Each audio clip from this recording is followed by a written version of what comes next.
நம்முடைய வாழ்க்கையில் பார்த்திங்கன்னா கடவுள் வேலை செய்யாத நேரம் அல்லது பகுதி என்று எதுவுமே கிடையாது. நம்முடைய வாழ்விலே எல்லா நேரமும் தேவன் நமக்காக வேலை செய்து கொண்டு தான் இருக்கிறார். அன்றைக்கு நேரத்தில் நம்ம மறந்துடுறோம், அந்த உணர்வு நமக்குள்ளாக இல்லாமல் போய் விடுகின்றது. ஆனால் நமக்கான ஒவ்வொரு நாளுமே வேலை செய்து கொண்டிருக்கிறார். அதுதான் வேதம் சொல்கின்றது, கர்த்தர் நித்தமும் உன்னை நடத்தி என்று நாம் வேதத்தில் பார்க்கின்றோம். ஏதோ மாதத்தின் முதல் நாளோ வாரத்தின் முதல் நாளோ ஏதோ சில விசேஷித்த நாட்களில் தான் கர்த்தர் நடத்துவார் என்று வேதம் போடப்படவில்லை. கர்த்தர் நித்தமும் உன்னை நடத்தி. ஆகவே தேவன் ஒவ்வொரு மாதத்துக்கும் ஒரு கனிகளை வைத்திருக்கிறார். ஆகவே இந்த மாதத்தின் கனிகளை நாம் கர்த்தருடைய சமூகத்திலிருந்து எடுத்துக்கொள்ள வந்திருக்கின்றோம். ஆமென். இந்த மாதத்தில் கர்த்தர் நமக்கு கொடுக்க வாக்குத்தத்த தூதுவையும் பெற்றுக்கொள்ள வந்திருக்கிறோம். இந்த மாதமும் கர்த்தர் உங்களை அழகாக நடத்துவதை பார்ப்பீர்கள். கடந்த மாதம் நம்ம ரொம்ப அழகாக நடத்தினார். இந்த அக்கினி நட்சத்திரம் ஸ்டார்ட் ஆச்சு. எல்லோரும் சொன்னாங்க இந்த மாதம் அவ்வளோதான், மண்டையை புழக்க போகுது அப்படின்ட்டு இருந்தாங்க.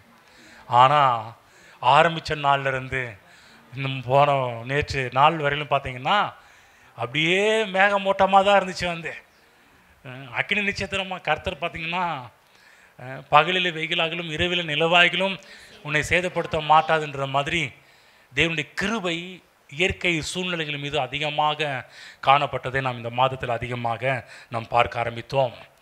கர்த்தர் அந்தளவுக்கு இயற்கை காரியங்கள் கூட நம்மை பாதிக்காதவன் நம் கர்த்தர் நம்மை நடத்த ஆரம்பித்தார். இதுவரை நடத்தினவர் இனியும் அழகா சூப்பராக இந்த மாதத்தில் நடத்துவார். ஏனென்றால் நீதிமானின் பாதை நடுப்பகல் வரைக்கும் அதிகமாய் பிரகாசிக்கிற சூரிய பிரகாசத்தை போல் இருக்கும் என்று தேவன் வாக்கு பண்ணியிருக்கிறார். ஆகவே இந்த 5 மாதத்தில் பெறாத ஒரு பிரகாசத்தை இந்த 6வது மாதத்தில் நீங்கள் பெற்றுக்கொள்வீர்களாக. ஆமென். சும்மா இதோ கொஞ்சம் இல்லை, நடுப்பகல் வரைக்கும். சாமுவேல் புஸ்தகத்தில் பார்க்கின்றோம், தேவன் சொன்னார், அவர் சொன்ன ஒரு வார்த்தையும் தவறி போகவில்லை என்று சாமுவேல் புஸ்தகத்தில் படிக்கிற பிரகாரமாக இன்றைக்கும் தேவன் உங்களை குறித்து சொன்ன எந்த ஒரு நன்மைகளும் வார்த்தைகளும் வாக்குத்தத்தங்களும் தவறி போகாது. எந்த வாக்குத்தத்தத்தை உங்களுக்கு கர்த்தர் கொடுக்கிறாரோ அந்த வாக்குத்தத்தத்தை நிச்சயமாகவே தேவன் உங்கள் வாழ்விலே செயலாக்குவார், நிறைவேற்றுவார். ஆகவே விசுவாசத்தினாலே வாக்குத்தத்தத்தை ஏராளமான பக்தர்கள் சுதந்திரித்தது போல இந்த பூமியிலே இனி வருகின்ற நாட்களிலும் விசுவாசத்தினால் தேவன் உங்களுக்கு கொடுக்க இருக்கின்ற வாக்குத்தத்தங்களை சுதந்திரித்துக் கொள்ளுங்கள். ஆமென். இந்த காலை வேளையிலே, இது காலை வேலைன்னு சொல்ல முடியாது, மதிய வேலைக்கு காலை வேலைக்கு சென்று பகுதி இது வந்து விசுவாசோடு உட்காந்துருங்க. தேவன் உங்களுக்காக கொடுக்கின்ற தூதுவை பெற்றுக்கொள்வீர்கள். வெளிப்படுத்தின புஸ்தகத்தை நீங்கள் பார்த்தீங்கன்னா, இல்லை இப்போ போக வேண்டாம், திருப்ப வேண்டாம், நான் மேலோட்டமாக ஒரு சில விஷயம் சொல்கிறேன், அதை மட்டும் புரிஞ்சுக்கிங்க. நான் என்னப்போ படிங்கன்னு சொல்கிறேன்னா அப்போ மட்டும் படிங்க. மேலோட்டமாக சில விஷயம், இது வந்து ஒரு ஃபுட் நோட்ஸ் மாதிரி உங்களுக்கு கொடுத்துக்கிட்டு இருக்கிறேன், புரிஞ்சுக்கோங்க. வெளிப்படுத்தின விசேஷம், புதிய ஏற்பாட்டில் வெளிப்படுத்தின விசேஷம், பழைய ஏற்பாட்டில் பார்த்தீங்கன்னா உன்னத பாட்டு, இதெல்லாம் பார்த்தீங்கன்னா ரொம்ப ஒரு டீப்பான சப்ஜெக்ட். வேத வல்லுநர்கள் என்ன சொல்கிறாங்க அப்படின்னா, இந்த வெளிப்படுத்தின புதிய ஏற்பாட்டில் வெளிப்படுத்தின விசேஷத்தையும் பழைய ஏற்பாட்டில் உன்னத பாட்டை என்ன சொல்கிறாங்கன்னா, எப்படி ஆசீர்வாத கூடாரத்துக்கு 3 பிரகாரம் இருக்குல்ல, அதுமாரி வேதாகமத்தை 3 பிரகாரமாக பிரிக்கிறாங்க. பிரிக்கும்போது என்ன சொல்கிறாங்க, இந்த வெளிப்படுத்தின விசேஷத்தையும் உன்னத பாட்டையும் மோஸ்ட், அதாவது மகா பரிசுத்த ஸ்தலம் என்று அழைக்கிறார்கள். ஏன்னா இந்த 2 புஸ்தகத்தையுமே தேவன் நமக்கு வெளிப்படுத்தாமல் இந்த 2 புஸ்தகம் புரியாதுன்றாங்க. ஏன்னா அந்தளவுக்கு கொஞ்சம் விஷயங்கள் நிறையா இருக்குது. தேவனே அதை வெளிப்படுத்தினால் மட்டும்தான் அந்த 2 புஸ்தகத்தையும் அவ்வளோ நன்றாக புரிந்து கொள்ள முடியும்னு சொல்கிறாங்க. அப்புறம் பரிசுத்த ஸ்தலம் போல இருக்கின்ற சில காரியத்தையும் வேத வல்லுநர்கள் வியாக்கியானப்படுத்துகிறாங்க. என்ன சொல்கிறாங்க, பைபிளில் இருக்கிற இந்த நிருபங்களை கூட பார்த்தா சில நேரம் நமக்கே சில விஷயங்கள் புரியாது. நான் ஆரம்ப ரட்சிக்கப்பட்ட புதுசில் ஒரு 10வது படிக்கும்போது ஆண்டவர் இயேசு கிறிஸ்துவை ஏற்றுக்கொண்டேன். அப்போல்லாம் இந்த ரோமர் புஸ்தகம் படிக்கும்போது எனக்கு ரொம்ப புரிய ரோமர் நிருபங்களெல்லாம் பார்க்கும்போது புரிஞ்சுக்கிறதே ரொம்ப கஷ்டமாக இருக்கும். அதே போல் இந்த லேவியராக புஸ்தகம், இன்றைக்கி கொடுத்த என்னாகம புஸ்தகம், இதெல்லாம் பார்த்திங்கன்னா புரிஞ்சுக்கிறதுக்கு ரொம்ப ஒரு காரியம் கஷ்டமாக இருக்கும். அதெல்லாம் வேத வல்லுநர்கள் என்ன அழைக்கிறாங்கன்னா, இதெல்லாம் பரிசுத்த ஸ்தலம் என்று அழைக்கிறார்கள். இதெல்லாம் ஒரு ஆசாரியன் உங்களுக்கு வெளிப்படுத்தினா மட்டும்தான் உங்களுக்கு புரிய ஆரம்பிக்கும். பாருங்கள், வெளிப்படுத்தலும் என்ன உன்னத பட்டம், தேவனே உங்களுக்கு வெளிப்படுத்தினா சில காரியம்லாம் புரியும். இன்றைக்கி எவ்வளோ பேர் முயற்சி எடுக்கிறாங்க ஆனால் இன்னும் வெளிப்படுத்தலையும் சரியாக போதிக்காத ஆட்கள் இருக்கிறாங்க, உன்னத பாட்டையும் சரியாக சொல்லிக் கொடுக்காத ஆட்கள்லாம் இருக்கிறாங்க. ஒரு சிலர் நல்லாவே போதித்து வைத்திருக்கிறார்கள். ஆனால் அது தேவன் தான் அந்த காரியத்தெல்லாம் வெளிப்படுத்த வேண்டும். ரெண்டாவது, இந்த காரியங்கள் எல்லாம் ஒரு ஆசாரியன் வெளிப்படுத்தினா மட்டும்தான் அதெல்லாம் புரிய ஆரம்பிக்கும். அதே போல் சில பகுதியெல்லாம் பாருங்கள், வெளிப்பிரகாரம் மாதிரி ஈஸியாக புரிஞ்சிடும். மத்தேயு, மார்க்கு, லூக்கா, யோவான், இந்த சரித்திர புஸ்தகத்தெல்லாம் படித்தா ஈஸியாக புரிஞ்சிடும் நமக்கு எல்லாமே. அது வெளிப்பிரகாரம் போல். என்ன சொல்ல வர்றேன்னா, தேவனுக்கும் நமக்கும் இருக்கின்ற உறவு ரொம்ப முக்கியம் என்பதை பற்றி பேச வருகின்றோம். தேவனுக்கும் நமக்கும் இருக்கின்ற உறவு, தேவனுக்கு நமக்கு இருக்கின்ற உறவு எப்படிப்பட்டதாக இருக்குதோ அந்த அளவுக்கு தான் தேவனை குறித்த ஒரு காரியத்தை புரிந்து கொள்ள முடியும். என்ன சொல்ல போனால், தேவன் இல்லாமல் நம்ம எதையுமே புரிந்து கொள்ள முடியாது. தேவன் நமக்கு ரொம்ப ரொம்ப அவசியப்படுகின்றார். தேவன், திரும்ப சொல்கிறேன், ஏன் இந்த காலை வேளையில் கர்த்தர் உங்களெல்லாம் அழைத்து கொண்டு வந்திருக்கிறார் என்றால், தேவன் உங்களுக்கு போதிக்க வேண்டும் என்பதற்காக தான். இன்றைக்கு நான் பேசிக்கொண்டு இருந்தாலும் தேவன் உங்களோடு இடைப்படாமல், உங்கள் இருதயத்தை அசைக்காமல், உங்கள் இருதயத்தில் பேசாமல் எந்த ஒரு காரியம் உங்களுக்கு புரியாது. நான் சும்மா நான் பேசிகிட்டே இருப்பேன். ஆனால் ஆவியானவர் இறங்கி உங்கள் உள்ளத்தில் பேசவில்லை என்றால், புரிய வைக்கவில்லை என்றால், நான் சொல்கிறேன், உங்களுக்கு ஒன்றுமே புரியாது. சில பேரெல்லாம் சர்ச்சுக்கு போயிட்டு சும்மா உட்காந்துட்டு போவாங்க பார்த்தீங்களா, அந்தமாரி தான் உட்காந்துட்டு போக முடியும். ஆனால் ஆவியானுடைய இசைவு, தேவனுடைய ஒத்தாசை இருந்தால் மட்டும்தான் எந்த ஒரு செய்தியானாலும் புரிய ஆரம்பிக்கும். பாருங்கள், ரோட்டில் போகிறவங்களுக்கு என்ன தான் பிரசங்கம் பண்ணாலும் அவங்களுக்கு புரியாது. இங்கே கூட ஒரு சிலருக்கு புரியும், என்னதான் பிரசங்கம்லாம் அவங்களுக்கு புரியாது. ஆனால் இங்கு தேவ ஆவியானுடைய இசைவு, நடத்துதல், இதெல்லாம் உங்களுக்கு உண்டாகும்போது நான் சொல்கிறேன், நிறைய விஷயங்கள் நீங்கள் புரிந்து கொள்ள ஆரம்பிப்பீர்கள். ஆகவே தேவனுக்கும் நமக்கும் இருக்கின்ற உறவை எதுனாலும் நாம் நிறுத்தி கொள்ளக்கூடாது. நமக்கும் தேவனுக்கும் இருக்கின்ற உறவை ஒவ்வொரு நாளும் புதுப்பித்து கொள்ள வேண்டும், ஒவ்வொரு நாளும் வளரணும். இது ஞாயிற்றுக்கிழமை மட்டும் தேவனும் நமக்கும் இருக்கின்ற உறவு சரியாக இருந்தால் மட்டும் போதாது. ஒவ்வொரு நாளும் தேவனுக்கும் நமக்கும் இருக்கின்ற உறவு அதிகமாக வேண்டும், குறைய கூடாது. ஆமென். புரியுதுங்களா? எது நடந்தாலும், எது வந்தாலும் தேவனுக்கும் நமக்கும் இருக்கின்ற உறவு பிரியக்கூடாது. அதுதான் பவுல் சொல்கிறாரு, ரோமருக்கு எழுதின புஸ்தகம் 8ஆம் அதிகாரம் படிங்க பார்க்கலாம்.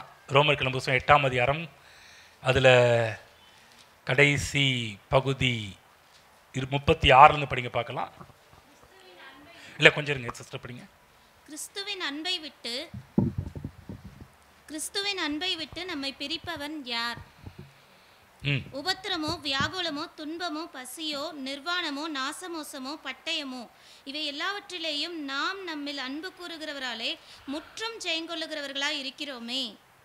மரணமானாலும், ஜீவனானாலும், தேவ தூதர்களானாலும், அதிகாரங்களானாலும், வல்லமைகளானாலும், நிகழ்காரியங்களானாலும், வருங்காரியங்களானாலும், உயர்வானாலும், தாழ்வானாலும், வேறெந்த சிருஷ்டியானாலும் நம்முடைய கர்த்தராகிய கிறிஸ்து இயேசுவில் உள்ள தேவனுடைய அன்பை விட்டு நம்மை பிரிக்க மாட்டாதென்று நிச்சயித்திருக்கிறேன். அவருக்கு தெரியுது. அதாவது என்ன சொல்றாருன்னா, எந்த சிச்சுவேஷன் வந்தாலும், எந்த சூழ்நிலை வந்தாலும், யார் வந்தாலும், எது வந்தாலும், எனக்கும் தேவனுக்கும் இருக்கின்ற அன்பிலிருந்து என்னை பிரிக்க முடியாது. நிச்சயமாக எனக்கு தெரியுது. உங்களுக்கு நான் சொல்கிற ஒரு விஷயம் அதுதான். இந்த பூமியில் எது வந்தாலும், எது நடந்தாலும் நல்லா புரிஞ்சுக்கணும், நமக்கும் தேவனுக்கும் இருக்கின்ற உறவிலே நான் பிரிய மாட்டேன், கிறிஸ்துவின் அன்பை விட்டு நான் விலகி போக மாட்டேன் என்ற ஒரு நிச்சயம் நமக்குள்ளாக இருக்க வேண்டும். ஆமென். புரியுது என்ன சொல்கிறோன்னு? ஏன் இதை சொல்கிறேன்னு நல்லா புரிஞ்சுக்கங்க. சிலருடைய வாழ்க்கையில் இப்போ சில பிற்போக்கான ஒரு சூழ்நிலைகள்லாம் உருவாக ஆரம்பிச்சுன்னா, அப்புறம் இந்த இடத்துல பவுல் சொல்கிற எல்லாமே நெகட்டிவ் சுச்சுவேஷன் தான், பிற்போக்கான சூழ்நிலைகள் தான். எல்லா சூழ்நிலைகளும் பிற்போக்கான சூழ்நிலைகள் தான். ஆனால் ஒரு முடிவு, ஒரு உறுதி, ஒரு நிச்சயம் அவருக்குள்ள இருந்துச்சு, என்னைய கிறிஸ்துவின் அன்பை விட்டு எதுவும் பிரிக்க முடியாது. இங்கே இருக்கிற ஒவ்வொருவரும் முடிவு பண்ண வேண்டும். என்ன சொல்கிறோம்? நமக்கும் தேவனுக்கும் இருக்கின்ற உறவில் எந்த பிரச்சனை, எந்த கஷ்டம், எந்த சூழ்நிலை வந்தாலும் நான் தேவனுடைய அன்பை விட்டு பிரிய மாட்டேன் என்ற நிச்சயம் நமக்குள்ளே இருக்க வேண்டும். எந்த ஒரு மனிதன் தேவனோடு இருக்கின்ற உறவை துண்டித்துக் கொள்கிறானோ அவன் தேவனையே மதிக்காதவன் என்று அர்த்தம். தேவ பிள்ளைங்களாம் புரிஞ்சுக்கங்க. திரும்ப சொல்கிறேன், தேவன் யாரோடு பேசுகிறார், எதுக்கு பேசுகிறாரு எனக்கு தெரியாது. இதுவரையிலும் நல்லா கவனமாக கேளுங்க. தேவன் வார்த்தையில் கொடுப்பார், நான் பாட்டுக்கு பேசுவேன். எனக்கே சில நேரத்தில் தெரியாது. பைபிளில் சில தீர்க்கதரிசிகள் அவங்களுக்கே தெரியாமல் சில பேர் பேசுகிற மாதிரி சில நேரத்தில் எனக்கே தெரியாது, நான் பாட்டுக்கு பேசிகிட்டு இருப்பேன். சிலர் ரொம்ப நாள் கழிச்சு ஆண்டவர் பேசுவாட்டே, இது எதுக்கு பேசுனது தெரியுமா, உனக்கு தான் ஏன் பேசுனேன், யாருக்குன்னா எனக்கு சொல்லுவார். கவனமாக கேட்டிங்களா? அதனால் புரிஞ்சுங்க, எந்த சூழ்நிலைகள் வந்தாலும் தேவனுக்கும் நமக்கும் இருக்கின்ற உறவில் எந்த ஒரு பிரச்சனையும் வரக்கூடாது, நிறுத்தி கொள்ளக்கூடாது. எது நடந்தாலும் என்ன பண்ணிடுறோம்னா தேவனோடு இருக்கிற உறவை முதல்ல கட் பண்ணிடுறோம். பாருங்க, தேவனோடு நம்ம இருக்கக்கூடிய உறவில் பார்த்தீங்கன்னா இந்த ஜெபம், வேத வாசிப்பு, இதெல்லாம் பார்த்தீங்கன்னா நம்ம உயிரோடு இருக்கிறோன்றது காமிக்கிற காரியங்கள். நான் அந்த உலகத்தில் எப்போதுமே ஆளுங்கட்சி இருந்தாலும் எதிர்கட்சியக்காரன் நான் இருக்கிறேன்றது ஏதாவது போராட்டம் பண்ணி காமிச்சிட்டே இருப்போம். அதே போல் நாம் கூட என்ன தான் எனக்கு நடந்தாலும் நான் ஆண்டவரோடு தான் இருக்கிறேன். ஜெப நேரத்தை நிறுத்தி கொள்ளாதீர்கள். என்ன நடந்தாலும் பிற்போக்கான சிச்சுவேஷன் வந்தால், சூழ்நிலைகள் வந்தாலும், பவுல் சொல்ற மரணமானாலும் ஜீவனானாலும், மரணமானாலும் ஜீவனாலும், தேவ தூதர்களாலும் அதிகாரங்களாலும் வல்லமைகளாலும் நிகழ்காரியங்களாலும் வருங்காரியங்களாலும் உயர்வானாலும் தாழ்வானாலும் வேற எந்த சிருஷ்டியானாலும் எங்கெல்லாம் கோக்குறாரு பாருங்க பவுல். என்ன சொல்றாருன்னா, எது வந்தாலும் எனக்கும் தேவனுக்கும் இந்த உறவு கட்டாகாது, எனக்கும் தேவனுக்கும் இந்த உறவு துண்டித்து போட முடியாது, அதை பிரிக்க முடியாது என்று நான் நிச்சயமாக இருக்கிறேன். பொதுவாக சாதாரணமாக இன்றைக்கி சொல்லணுன்னா, ஏதாவது குடும்பத்தில் சண்டை வரட்டும், சண்டை வந்த உடனே பார்த்திங்கன்னா நம்ம என்ன பண்ணிடுறோம்னா தேவனுக்கும் நமக்கும் இருக்கின்ற உறவை நாம் துண்டித்து கொள்கின்றோம். அதில் ஒரு அண்டர்ஸ்டாண்டிங் இல்லாமல் போயிடுது, விட்டுடுறோம். ஜெபம் பண்ண மறந்துடுறோம், பைபிள் படிக்க மறந்துடுறோம், சர்ச்சுக்கு வர்றது எல்லாம், அதாவது தேவனோடு நமக்கு இருந்த உறவை காண்பிக்கின்ற எல்லா காரியத்தையும் நம்ம என்ன பண்ணிடுறோம்னா கட் பண்ண ஆரம்பிச்சிடும், துண்டித்துக் கொள்கிறோம். தேவ பிள்ளைகளே, எந்த சூழ்நிலையில் வந்தாலும் பவுலை போல நின்று பேசணும். என்னை பிரிக்க முடியாது, பிரிக்க மாட்டாது. ஆகுதான் இங்கே வரும்போது நன்றி உள்ள உணர்வோடு வர வேண்டும். ஒவ்வொரு வாரமும் இங்கே வரும்போதெல்லாம் நன்றியால் நிறைந்து வர வேண்டும். தேவன் அப்படி நன்றி உள்ளவர்களை கர்த்தர் கனம் பண்ணுறார். ஒவ்வொரு தடவை இங்கே நல்லா புரிஞ்சுக்கங்க. கடந்த மாதம் இந்த முதல் நாளில் எதுக்கு வரோம், ஒவ்வொரு மாதமும் ஏன் வரோம், முக்கியமான ஒரு காரியம். கடந்த மாதங்கள்லாம் தேவன் செய்த நன்மைகளெல்லாம் நினைத்து பார்த்து நன்றி செலுத்த. நம்ம கர்த்தரை துதிப்போன்னு சொல்லும்போது சில பேர் வாயை திறந்து துதிக்க கூட மாட்டேன்றீங்க. சில பக்கத்தில் கூட சொல்லலாம் போல தோணும், எங்கள் வாயை திறந்து துதிங்க. சில இடத்துல இங்கே நிற்கிற நான் எனக்கே கொஞ்சம் கடுப்பாக வரும், பக்கத்தில் கொஞ்சம் வாயை திறந்து துதிங்க, எதுக்கு அமுக்குன்னு மாரி வாயை மூடிட்டு இருக்கிறீங்கன்னு சில நேரத்தில் நானே பக்கத்தில் உங்கள் காதுகிட்ட சொல்லிட்டு போகலாம்னு தோணும். அந்த மாதிரிலாம் இனிமேல்லாம் இருக்காதீங்க. தேவன் நம்மள்கிட்ட எதிர்பார்க்கிற ஒன்று என்ன தெரியுங்களா? பழைய ஏற்பாட்டு காலத்திலலாம் தேவன் பலிகளை எதிர்பார்த்தார். பலிகளின் மூலமாக தேவன் அவரோடு தொடர்பு கொண்டார். புதிய ஏற்பாட்டில் என்ன பலினா, நம்முடைய உதடுகளின் கனிகளாக ஸ்தோத்திர பலிகள் மூலமாக நம்ம அவரை தேங்க்ஸ் பண்ண மாட்டோமா, அவரை துதிக்க மாட்டோமா, அவரை நமஸ்கரிக்க மாட்டோமா, அவரை வணங்க மாட்டோமா, அவர் துதிகளை எடுக்க மாட்டோமா என்றெல்லாம் கர்த்தர் நம்மள்கிட்ட எதிர்பார்த்துட்டு இருக்கிறார். துதிக்கும் துதியை விரும்புகிறார். துதிகளின் மத்தியில் கர்த்தர் வாசம் பண்ணுறார். ஆகவே தான் நம்ம துதிப்போம் என்று சொல்லும்போதே நான் சொல்ல, எல்லாரும் வாயில திறந்து கொஞ்சம் சத்தத்தை உயர்த்தி கர்த்தருக்கு நன்றி செலுத்துங்க, ஸ்தோத்திரம் சொல்லுங்கள். எந்த அளவுக்கு உங்களால் சத்தத்தை உயர்த்த முடியுமோ அந்த அளவுக்கு சத்தத்தை உயர்த்தி நன்றி செலுத்துங்க. ஏங்க வீட்டில் சண்டை போடுறப்ப எவ்வளோ சத்தம் வருது, அந்த சத்தத்தை இங்கே போடுங்கன்ற. எங்கள் சண்டையை சொல்ல கர்த்தரை துதிக்கின்ற துதியின் சத்தத்தை ஏறிடுங்கள்னு சொல்கிறோம். அதுக்குன்னு சண்டை போடுற மாதிரி பக்கத்தில் தெரிய வேணாம். கர்த்தரை துதிக்கிற மக்களுக்கு கர்த்தரவங்க துதிக்கிறாங்க, ஆராதிக்கிறாங்க. கர்த்தரை ஆராதிக்கும் போது பிசாசுக்கு பிடிக்கவே பிடிக்காது. ஆகவே சில பேரை துதிக்கவே விட மாட்டான். உங்கள் வாயவெல்லாம் சில இடத்துல அப்படியே அமுக்குனி மாரி வச்சிருப்பான் பாருங்கள். நீங்கள் ஒவ்வொரு மாதம் வரும்போது, ஒவ்வொரு வாரம் போது, ஒவ்வொரு நாளுமே பார்த்தீங்கன்னா உங்கள் வாயை விரிவாய் திறந்து கர்த்தரை துதிக்க ஆரம்பியுங்கள். ஆமென். என்னை கனம் பண்ணுகிறவனை நான் கனம் பண்ணுவேன்றார். எப்பெல்லாம் கர்த்தரை துதிக்கின்ற துதி பண்ணும்போது அவரை கனம் பண்ணுறோம். அவர் சொல்கிறேன், நான் பிதாவானால் என் கனம் எங்கே? நான் சொல்கிறேன், கர்த்தருக்கு கொடுப்பது காணிக்கை மட்டுமல்ல, கர்த்தருக்கு கொடுக்கின்றது உதடுகளின் கனிகளாக ஸ்தோத்திர பலிகளையும் நாம் கர்த்தருக்கு கொடுக்கிறவர்களாக இருக்க வேண்டும். ஆகவேதான் நீங்கள் ஆசீர்வதிக்கப்பட வேண்டும் என்றால் நீங்கள் தேவனுடைய சமூகத்திற்கு நிச்சயமாக கண்டிப்பாக வர வேண்டும். தேவனுடைய சமூகத்தில் கர்த்தரை துதிக்க வேண்டும், ஆராதிக்க வேண்டும். இந்த காரியத்தை நீங்கள் உங்களுடன் நின்று கொள்ளாமல் உங்கள் பிள்ளைகளுக்கும் சொல்லிக் கொடுக்க வேண்டும். பாருங்கள், ஒவ்வொன்றா சொல்லிட்டு வர வந்து என்னெல்லாம் சொன்ன. முதல்ல என்ன சொன்ன வந்து, நமக்கு இருக்கும் தேவனுடைய உறவு பிரியக்கூடாது, துதிக்க வேண்டும். இப்போ மூன்றாவது இன்ஸ்ட்ரக்ஷன் என்ன, உங்கள் பிள்ளைகளுக்கும் இவைகளை சொல்லிக் கொடுக்க வேண்டும். என்ன சொல்லிக் கொடுக்கணும்?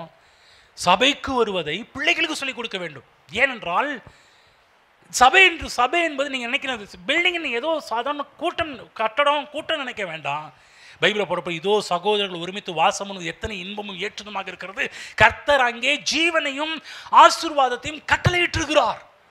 இந்த இடம் சாதாரணமான ஒரு இடம் கிடையாது. இந்த இடம் நம்ம ஒருமித்து கூடும்போது அந்த இடத்துல பைபிளை போடப்போ ஜீவன், கர்த்தருடைய ஆசீர்வாதம் கட்டளையிடப்பட்டிருக்கிறது. ஆகவே பிள்ளைகளுக்கு இன்ஸ்ட்ரக்ஷன் கொடுக்கணும். சபைக்கு வருவது நல்லது, நம்ம ஆசீர்வாதத்தை பெற்றுக்கொள்ள போகிறோம், தேவ ஜீவனால் நிரப்பப்பட போகிறோம் என்று சொல்லி பிள்ளைகளை வந்து ஆராதனைக்கு, தேவனுடைய சமூகத்திற்கு அழைத்து வருவதற்கு நாம் உற்சாகப்படுத்த வேண்டும். ஆமென். புரியுதுங்களா? கை குழந்தையிலிருந்தே பழக்கிறது ரொம்ப நல்லது. சில பேரெல்லாம் வீட்டில் விட்டு வந்துடும், அப்படிலாம் கிடையாது. பாருங்கள், சின்ன வயசுலேருந்தே பழக்கம், நல்ல பழக்கங்கள் இது வந்து, அதை விட்டு விடாதிருங்கள். பைபிளில் போடப்பட்டிருக்குது. நான் உங்களை சபிக்கிறதுக்காக அந்த வார்த்தை சொல்ல, நல்வாழ்வுக்காக பேசிகிட்டு இருக்கிறேன். தன் இஷ்டத்திற்கு விடப்பட்ட பிள்ளை தன் தாய்க்கு என்னத்தை உண்டு பண்ணுகிறாளாம்? அவமானம், வெட்கத்தை உண்டு பண்ணுகிறாள், அவமானத்தை உண்டு பண்ணுகிறாள். திரும்ப சொல்கிறேன், இந்த வசனத்தை படிச்சிருக்கீங்களா?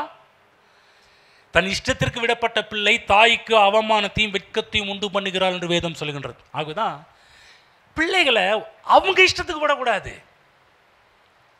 நம்ம என்ன பண்ணுறோம்னா, பிள்ளைகள் அவங்க இஷ்டத்துக்கு விட்டுடுறோம். இல்லை, நான் திரும்ப சொல்கிறேன், உங்கள் பிள்ளைங்க பிரில்லியன்ட், அதாவது ரொம்ப வளர்ந்த பிள்ளைங்களும் கிடையாது, சின்ன பிள்ளைங்கன்னும் போது சின்ன பிள்ளைகளை அவர்கள் இஷ்டத்துக்கு விடக்கூடாது. உங்களுடைய கண்ட்ரோல், உங்களுக்கு தெரியும் தேவனுடைய வழி என்னன்னு தெரியும், தேவனுடைய திட்டம் என்று உங்களுக்கு தெரியும், தேவன் எதை நேசிக்கிறார், தேவன் எதில் பிரியப்படுறாருன்னு உங்களுக்கு தெரியும். பிள்ளைங்களுக்கு இப்போ தான் சின்ன பிள்ளைங்க, அவங்களுக்கு ஒன்றும் தெரியாது. நீங்கள் தான் பிள்ளைகளுக்கு வழிகளை கற்றுக் கொடுக்க வேண்டும். வேதத்தில் நீதிமொழிகள் புத்தகம் திருப்புவோம், 1ஆம் அதிகாரத்துக்கு நேராக போவோம். ஆகவே பிள்ளைகளுக்கு தேவ சமூகத்தை குறித்து போதிக்க வேண்டும், தேவ சமூகத்தின் நன்மைகளை குறித்து போதிக்க வேண்டும், தேவ சமூகத்தின் ஆசீர்வாதங்களை குறித்து போதிக்க வேண்டும். நான் படிக்கிறேன், கொஞ்சம் பெரிய பகுதி நானே படிக்கிறேன். நீதிமொழிகள் 1:25 படித்து காமிக்கிறேன். என் ஆலோசனைகள் எல்லாம் நீங்கள் தள்ளி என் கடிந்து கொள்ளுதலை வெறுத்தீர்கள். ஆகையால் நானும் உங்கள் ஆபத்து காலத்தில் நகைத்து நீங்கள் பயப்படும் காரியம் வரும்போதும் ஆகடியும் பண்ணுவேன், கேலி பண்ணுவேன், கிண்டல் பண்ணுவேன்றார். என்னது? நான் சொல்கிறதெல்லாம் கேட்காம பண்ணி உங்களுக்கு பிரச்சனை வரும்போது நான் உன்னை கிண்டல் பண்ணுவேன்ற மாரி பேசுகிறார். நீங்கள் பயப்படும் காரியம் புசல் போல் வரும்போது, ஆபத்து சூறாவளி போல் உங்களுக்கு நேரிடும் போது, நெருக்கமும் இடுக்கணும் உங்கள் மேல் வரும்போது, திரும்பவும் ஆகடியம் பண்ணுவேன், கேலி பண்ணுவேன், கிண்டல் பண்ணுவேன். அப்பொழுது அவர்கள் எங்களை நோக்கி கூப்பிடுவார்கள், நான் மறு உத்தரவு கொடுக்க மாட்டேன். அவர்கள் அதிகாலையில் என்னை தேடுவார்கள், என்னை காண மாட்டார்கள். எதனால? அவர்கள் அறிவை வெறுத்தார்கள், கர்த்தருக்கு பயப்படுதலை தெரிந்து கொள்ளாமற் போனார்கள். என் ஆலோசனையை அவர்கள் விரும்புவதில்லை, என் கனிந்து கொள்ளுதலை எல்லாம் அசட்டை பண்ணினார்கள். ஆகையால் அவர்கள் தங்கள் வழிகள் பலனை புசிப்பார்கள், தங்கள் யோசனைகளால் திருப்தி அடைவார்கள். பேதைகளின் மாறுபாடு அவர்களை கொள்ளும், மூடரின் நிர்விசாரம் அவர்களை அளிக்கும்.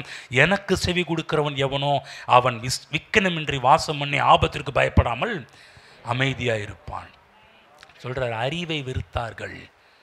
அறிவு என்றால் என்ன? கடிந்து கொள்ளுதலில் அறிவு இருக்கின்றது. கடிந்து கொள்ளுதல் தான் அறிவு. அதாவது அறிவு முக்கியம். இந்த அறிவை எதோடு இணைக்கிறாருன்னா கடிந்து கொள்ளுதோடு இணைக்கிறதை பார்க்கின்றோம். எவன் ஒருவன் தன் பிள்ளையை கடிந்து கொள்கிறானோ அவன் பிள்ளைக்கு அறிவை கொடுக்கிறான். பெற்றோர்களே, பிள்ளையை கடிந்து கொள்ளும்போது உங்கள் பிள்ளைக்கு என்னத்தை கொடுக்கிறீர்கள்? அறிவை கொடுக்கிறீர்கள். புரியுதுங்களா? பிள்ளைங்களுக்கு அறிவு கொடுக்குறீங்க. என்ன அறிவு கொடுக்குறீங்க? சில இடத்துல எந்த ஒரு தகப்பன் தன் பிள்ளை தப்பு செய்யும்போது அதை கண்டுகொள்ளாமலே விடுறானோ அந்த தகப்பன் அந்த பிள்ளையை வளர்க்க வேண்டிய விதத்தில் இன்னும் வளர்க்கவில்லை என்று தான் அர்த்தம். புரிஞ்சுச்சா என்ன சொல்கிறேன்னு? பக்கத்தில் புரிஞ்சுச்சான்னு கேளுங்க. என்னங்க, மாதத்தில் 1ஆம் தேதி வந்தால் ஏதோ ஒரு வாக்குத்தத்தை செய்தி கொடுப்பீங்கன்னு பார்த்தா அது இதுன்னு சொல்லிட்டு இருக்கிறீங்களே. ஏங்க, இதுவும் ஒரு செய்தியில் ஒரு பார்ட்டு. ஒன்லி ஆசீர்வாதத்தை மட்டும் வாங்கிட்டு போகிறது மட்டும் பெருசு இல்லைங்க, இதுவும் முக்கியம். அன்றைக்கு நேரத்தில் ஆசீர்வாதத்தை வாங்குற நீங்கள் அந்த ஆசீர்வாதத்தை எப்படி பயன்படுத்த வேண்டும் என்ற முறை தெரியலன்னா உங்கள்கிட்ட எத்தனை கோடி கொடுத்தாலும் அந்த கோடியுடைய வேல்யூவே தெரியலன்னா உங்களுக்கு ஒரு பிரயோஜனம் கிடையாது. அப்போ கடவுள் உங்களை நம்பி ஏராளமான காரியத்தில் கொடுக்க போகிறார். அதை எப்படி நீங்கள் பயன்படுத்த வேணும், அப்படிப்பட்டவர்களுடைய மனநிலை எப்படிப்பட்டதாக இருக்கும் என்பதை புரிந்து கொள்ளுங்க. ஆகவேதான் தகப்பன் மட்டுமல்ல, எந்த ஒரு தாய் தன் பிள்ளைக்கு ரொம்ப செல்லம் கொடுக்குறாளோ அவ கூட அவங்க பிள்ளையை முட்டாளாக தான் வளர்க்கிறாள். தகப்பன் மட்டும் கிடையாது, பிள்ளையும் தாய்க்கு ரொம்ப செல்லம் கொடுத்தீங்கன்னா உங்கள் பிள்ளைகளை முட்டாளாக தான் வளர்த்துக்கிட்டு இருக்கிறீங்கன்னு அர்த்தம். எந்த ஒரு தாய் தகப்பன் தன் பிள்ளையை கடிந்து கொள்கிறானோ அந்த பிள்ளை இந்த பூமியிலே சிறப்பாக வளரும். ஆமாம், புரியுதுங்களா? சில பேருடைய நேற்று முன்னத்தோ ஒருத்தருடைய ஷார்ட்ஸ் பார்த்துக்கிட்டு இருந்தேன். அப்போ அவர் சொல்கிறாரு, எங்கள் அப்பாலாம் சின்ன வயசில் கஷ்டத்தெல்லாம் சொல்லி வளர்த்ததெல்லாம் எங்களுக்கு கஷ்டம் தெரியுது. இன்றைக்கி இருக்கிற பிள்ளைங்க, இன்றைக்கி இருக்கிற நிறைய பெற்றோர்கள் நான் பட்ட கஷ்டம் என் பிள்ளைக்கு தெரியக்கூடாதுன்னு வளர்த்துக்கிட்டு இருக்கிறாங்க. இல்லைங்க, அப்படி இல்லைங்க, பிள்ளைகளுக்கு கஷ்டம் தெரியணும், அப்போ தான் அவனுடைய வேல்யூ தெரியும்னு சொல்லி கொடுக்குறார். நிறைய நேரத்தில் நம்ம விட்டுடுறோம். நம்ம இன்றைக்கி நம்முடைய காரியத்தை என்னென்னா, நான் தான் சின்ன பிள்ளைகள் கஷ்டப்பட்டேன் ஏன் நம்ம அப்படி வளர்த்துக்கிட்டு இருக்கிறோம். நான்லாம் அடிக்கடி எங்கள் பிள்ளைகள் சொல்லுவோம், நாங்கள் பட்ட கஷ்டத்தெல்லாம் அடிக்கடி பிள்ளைகளை சொல்லிகிட்டு இருப்போம். இந்த மாதிரிலாம் சின்ன வயசுலப்பா இப்படி இருந்தோம் அப்படி இருந்தோம். நீ காலையில் கூட எலும்புல சேர்ச்ச கூட சொன்னேன், ஒரு விஷயத்தை பேசுவேன் வந்து ஆரம்பத்தில் அப்படி தான் இருந்தேன், ஆனால் கர்த்தரை நீ எப்படி கொண்டு வந்திருக்கிறாரு என்பதெல்லாம் சொல்ல ஆரம்பித்தோம். வந்து என்ன சொல்கிறோம், நான் பட்ட கஷ்டம் பிள்ளை அப்படி இல்லை. பிள்ளைங்க என்ன அவங்க நீங்கள்லாம் கஷ்டப்பட்டதால் நீங்கள் நல்லா இருக்கிறீங்க. பிள்ளைகளுக்கு எந்த ஒரு கஷ்டத்தையும் நீங்கள் சொல்லிக் கொடுக்காமல் வளர்த்து பாருங்கள். பிற்காலத்தில் பிள்ளைங்க நமக்கு பெரிய ஆபத்தாக வந்து முடிவாங்க. பாருங்கள், பைபிள் காலேஜ் சென்னையில் ஏஎஃப்டி சர்ச்சுடைய பைபிள் காலேஜ் ஆரம்பிக்கப்போ எங்களுக்கெல்லாம் பாருங்கள் பயங்கர ஸ்ட்ரிக்ட்டு, பயங்கர காரியத்தில் கொண்டு வந்தாங்க. அப்புறம் புது பைபிள் காலேஜ் நேராக புரசைவாக்கத்துக்கு போன உடனே பார்த்திங்கன்னா அங்கே சில காரியத்தெல்லாம் குறைஞ்சிருச்சு, கொஞ்சம் வேலையெல்லாம் குறைஞ்சிருச்சு. அப்போ அதை நடத்தின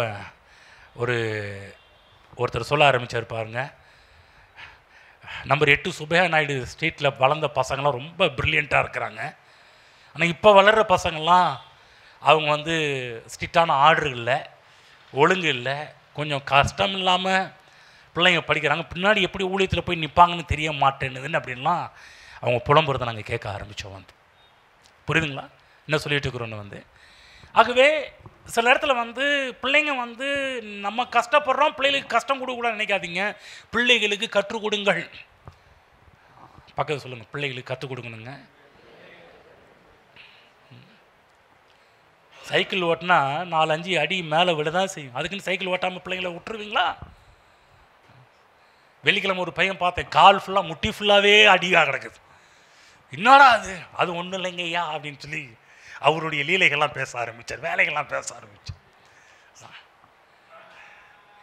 அதனால் என்ன சொல்கிறேன்னா, பிள்ளைங்களை வளர்க்கிற விதத்தில் வந்து ரொம்ப கவனம் அவசியம். ஏன்னா கர்த்தர் உங்களை நம்பி பிள்ளைகளை உங்களிடம் கொடுத்துருக்கிறார். அவருடைய வழிகளில் பிள்ளைகளை வளர்ப்பது நம்முடைய கடமையாக இருக்கிறது. அவர்கள் இஷ்டத்திற்கு பிள்ளைகளை விடக்கூடாது, தேவனுடைய இஷ்டத்துக்கு பிள்ளைகளை கொண்டு வந்து வளர்ப்பது நம்முடைய கடமையாக இருக்கின்றது. நீங்கள் சரியாக வளர்க்கலன்னா, நீங்கள் சரியாக திட்டி கண்டித்து வளர்க்கலன்னா அவங்க 3வது ஒரு இடத்துல போய் திட்டு வாங்கிட்டு அடி வாங்கிட்டுலாம் வளர்க்கப்படுவார்கள். நீ ஏன் தெரியுமா பிள்ளைங்க ஸ்கூலில் போய் அடி வாங்குறாங்க, திட்டு வாங்குறாங்க? ஹலோ, மெயின் காரணமே பேரண்ட்ஸ் நம்ம பிள்ளைகளை திட்டி கரெக்டாக வளர்க்காதனால தான் 3வது ஆள் எவனோ ஒருத்தன் வந்து நம்ம பிள்ளைகளை சிலது அங்கேயும் வளர்க்காது இன்னொரு இடத்துல வளர்க்கப்படுவாங்க. அப்போ ஆகவே கவனிச்சுக்கணும், அந்த ஆபத்தெல்லாம் வரக்கூடாதுன்னா பெற்றோர்களாகிய நம்மள்கிட்ட கர்த்தர் பிள்ளைகளை கொடுத்துருக்கிறாரு. வளரும்போதே பிள்ளைகளை வளர்க்க வேண்டிய விதத்தில் வளர்க்க வேண்டும், பிள்ளைகளை ஆலயத்திற்கு கொண்டு வர வேண்டும். இப்படி நடத்தும்போது பிள்ளைகள் தேவனால் வளர்க்கப்படுவதை நீங்கள் பார்ப்பீர்கள். இங்கே சபையை கூட்டி வரும்போது தான் தேவன் பிள்ளைகளோடு இடைப்பட ஆரம்பிப்பார், தேவன் பிள்ளைகளோடு பேச ஆரம்பிப்பார். நான் சொல்ல எவ்வளோ பிள்ளைகள் சபையில் வந்து கர்த்தருடைய வார்த்தை கேட்டு திருந்தினவங்களாம் எவ்வளோ பிள்ளைங்க இருக்கிறாங்க. அவங்களுக்கு ஒரு வழி, நீங்கள் உங்களால் முடியாது, தேவனால் இந்த இடத்துல முடியும். அதுதான் கண்டிப்பாகவே பிள்ளைகளை ஆலயத்திற்கு கொண்டு வாருங்கள். ஆமென், புரியுதுங்களா? பிள்ளைகள் வளர்க்கிறவர்களே, பிள்ளைகளை கொடுத்துருக்கு கர்த்தருக்கு கொடுத்த கர்த்தர் உங்களுக்கு பிள்ளைகளை கொடுத்துருக்கிறார், அந்த பிள்ளைகளை கர்த்தருக்கென்று வளர்க்க வேண்டும். முக்கியமான ஒரு காரியம். அடுத்தது ஒரு ஊழியக்காரர் இப்படியே சொல்கிறாரு, நீங்கள் இப்போ கர்த்தருக்கு காத்திருக்கல அப்படின்னா மற்ற இடத்துலலாம் போய் நிறைய இடத்துல காத்திருக்க வேண்டிய அவசியம் வரும்ன்றார். ஒரு பிரபலியமான தமிழ்நாட்டு பிரசங்கர் சொல்கிற ஒரு காரியம், எசேக்கியா பிரான்சிஸ் என்றவர். அவர் சொல்கிறாரு, நீ தேவ சமூகத்தில் காத்திருக்கலன்னா நீ எங்கெங்கெல்லாம் போய் உன்னுடைய வேலையாகிறதுக்கு நீ பல இடத்துல போய் காத்திருக்கணுன்றார். அதில் ஒரு உதாரணம் சொல்கிறாரு பாருங்க. அவர் பஸ்ஸு கூட சில இடத்துல காத்திருக்கணும், ஆனால் தேவ சமூகத்தில் காத்திருந்து போனேன்னா உனக்காக வராத பஸ்ஸு கூட உனக்காக வந்து உன்னைய கூட்டிகிட்டு போகிறதுக்கு பஸ்ஸு வருன்றார். உண்மைதாங்க. திரும்ப சொல்கிற, தேவ சமூகத்தில் தேவன்கிட்ட நீங்கள் காத்திருந்து பாருங்கள். நீங்கள் எங்கெங்கெல்லாம் சில இதில் பாருங்கள், போலீஸ் அதில் போய் நிற்க வேண்டிய அவசியம் அதை கூட காத்திருக்க விட மாட்டார். கலெக்டர் ஆஃபீஸில் போய் சில முக்கியமான காரியத்தில் போய் நிற்க வேண்டும் என்று சொன்னால் கூட அங்கே போய் நீங்கள் காத்திருக்க வேண்டிய அவசியம் வராது. கர்த்தர் அங்கே உங்களுக்காக ஆட்களை அனுப்பி அந்த வேலையில் ஈஸியாக முடிப்பார். ஆனால் ஒன்று, கர்த்தருக்கு காத்திருக்க அந்த கலையை நீங்கள் கற்றுக்கொள்ள வேண்டும். ஆமென். தேவ சமூகத்தில் இருந்து பாருங்க. ஒவ்வொரு நாளும் தேவ சமூகத்திலிருந்து உங்கள் நாட்களை ஆரம்பித்து பாருங்க. தேவ சமூகத்திலிருந்து உங்கள் நாட்களை தொடங்கி பாருங்க. நான் சொல்கிறேன், எந்த இடத்துலையும் நீங்கள் வெயிட் பண்ண வேண்டிய அவசியமே வராது. பகவ சொல்லுங்க, தேவ சமூகத்தில் காத்திருந்தால் வேற எங்கேயும் காத்திருக்க வேண்டிய அவசியம் வராது. ஆமென். நீங்கள் தேவ சமூகத்தில் காத்திருந்துட்டு போனால் அங்கே வெயிட்டிங்கில் இருக்கும். எதுங்க, சில இடத்துல உங்களை நம்ம பெரிய ஆட்கள்லாம் வரவேற்கிறது பூக்கூத்து வச்சு நிற்கிற மாதிரி ஆசீர்வாதங்கள் உங்களுக்காக வெயிட் பண்ணிட்டு இருக்கோம். எப்பப்பா தேவ சமூகத்தில் காத்திருக்கிற மனுஷன் வெளியே வரணும், வெளியே அது காத்துக்கிட்டு இருக்கும் உங்கள் வரவுக்காக. ஆமென். புரிஞ்சுச்சுங்களா? ஆகுதான் உங்கள் பிள்ளைகளுக்கு கர்த்தருக்கு பயப்படுதலை சொல்லிக் கொடுங்கள். கர்த்தருக்கு பயப்படுற பயத்தை சொல்லிக் கொடுங்கள். கர்த்தரை கனம் பண்ண சொல்லிக் கொடுங்கள். அன்றைக்கு நேரத்தில் பாருங்கள், சில நல்ல பெற்றோர்கள்ட்ட வளர்ந்த பேரண்ட்ஸ் கூட இன்றைக்கி அவங்க பிள்ளைகளுக்கு சரியான சொல்லிக் கொடுக்க மாட்டேன்றாங்க. சில பேர், என்னங்க உங்கள் அப்பா அம்மா நீங்கள் நல்லா வளர்ந்து உங்கள் பிள்ளைகள் எப்படி?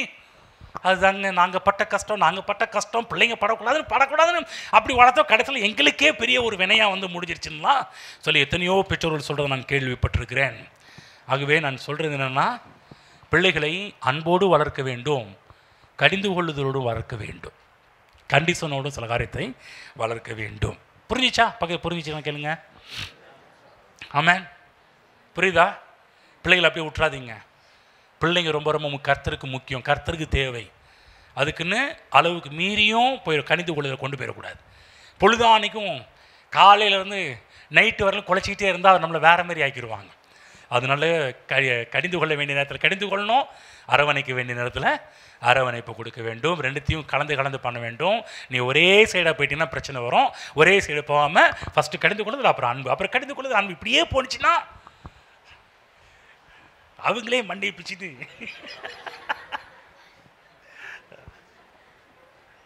அடிக்கிறாரா இல்லை அணைக்கிறாரா, இல்லை அணைக்கிறாரா இல்லை அடிக்கிறாரா?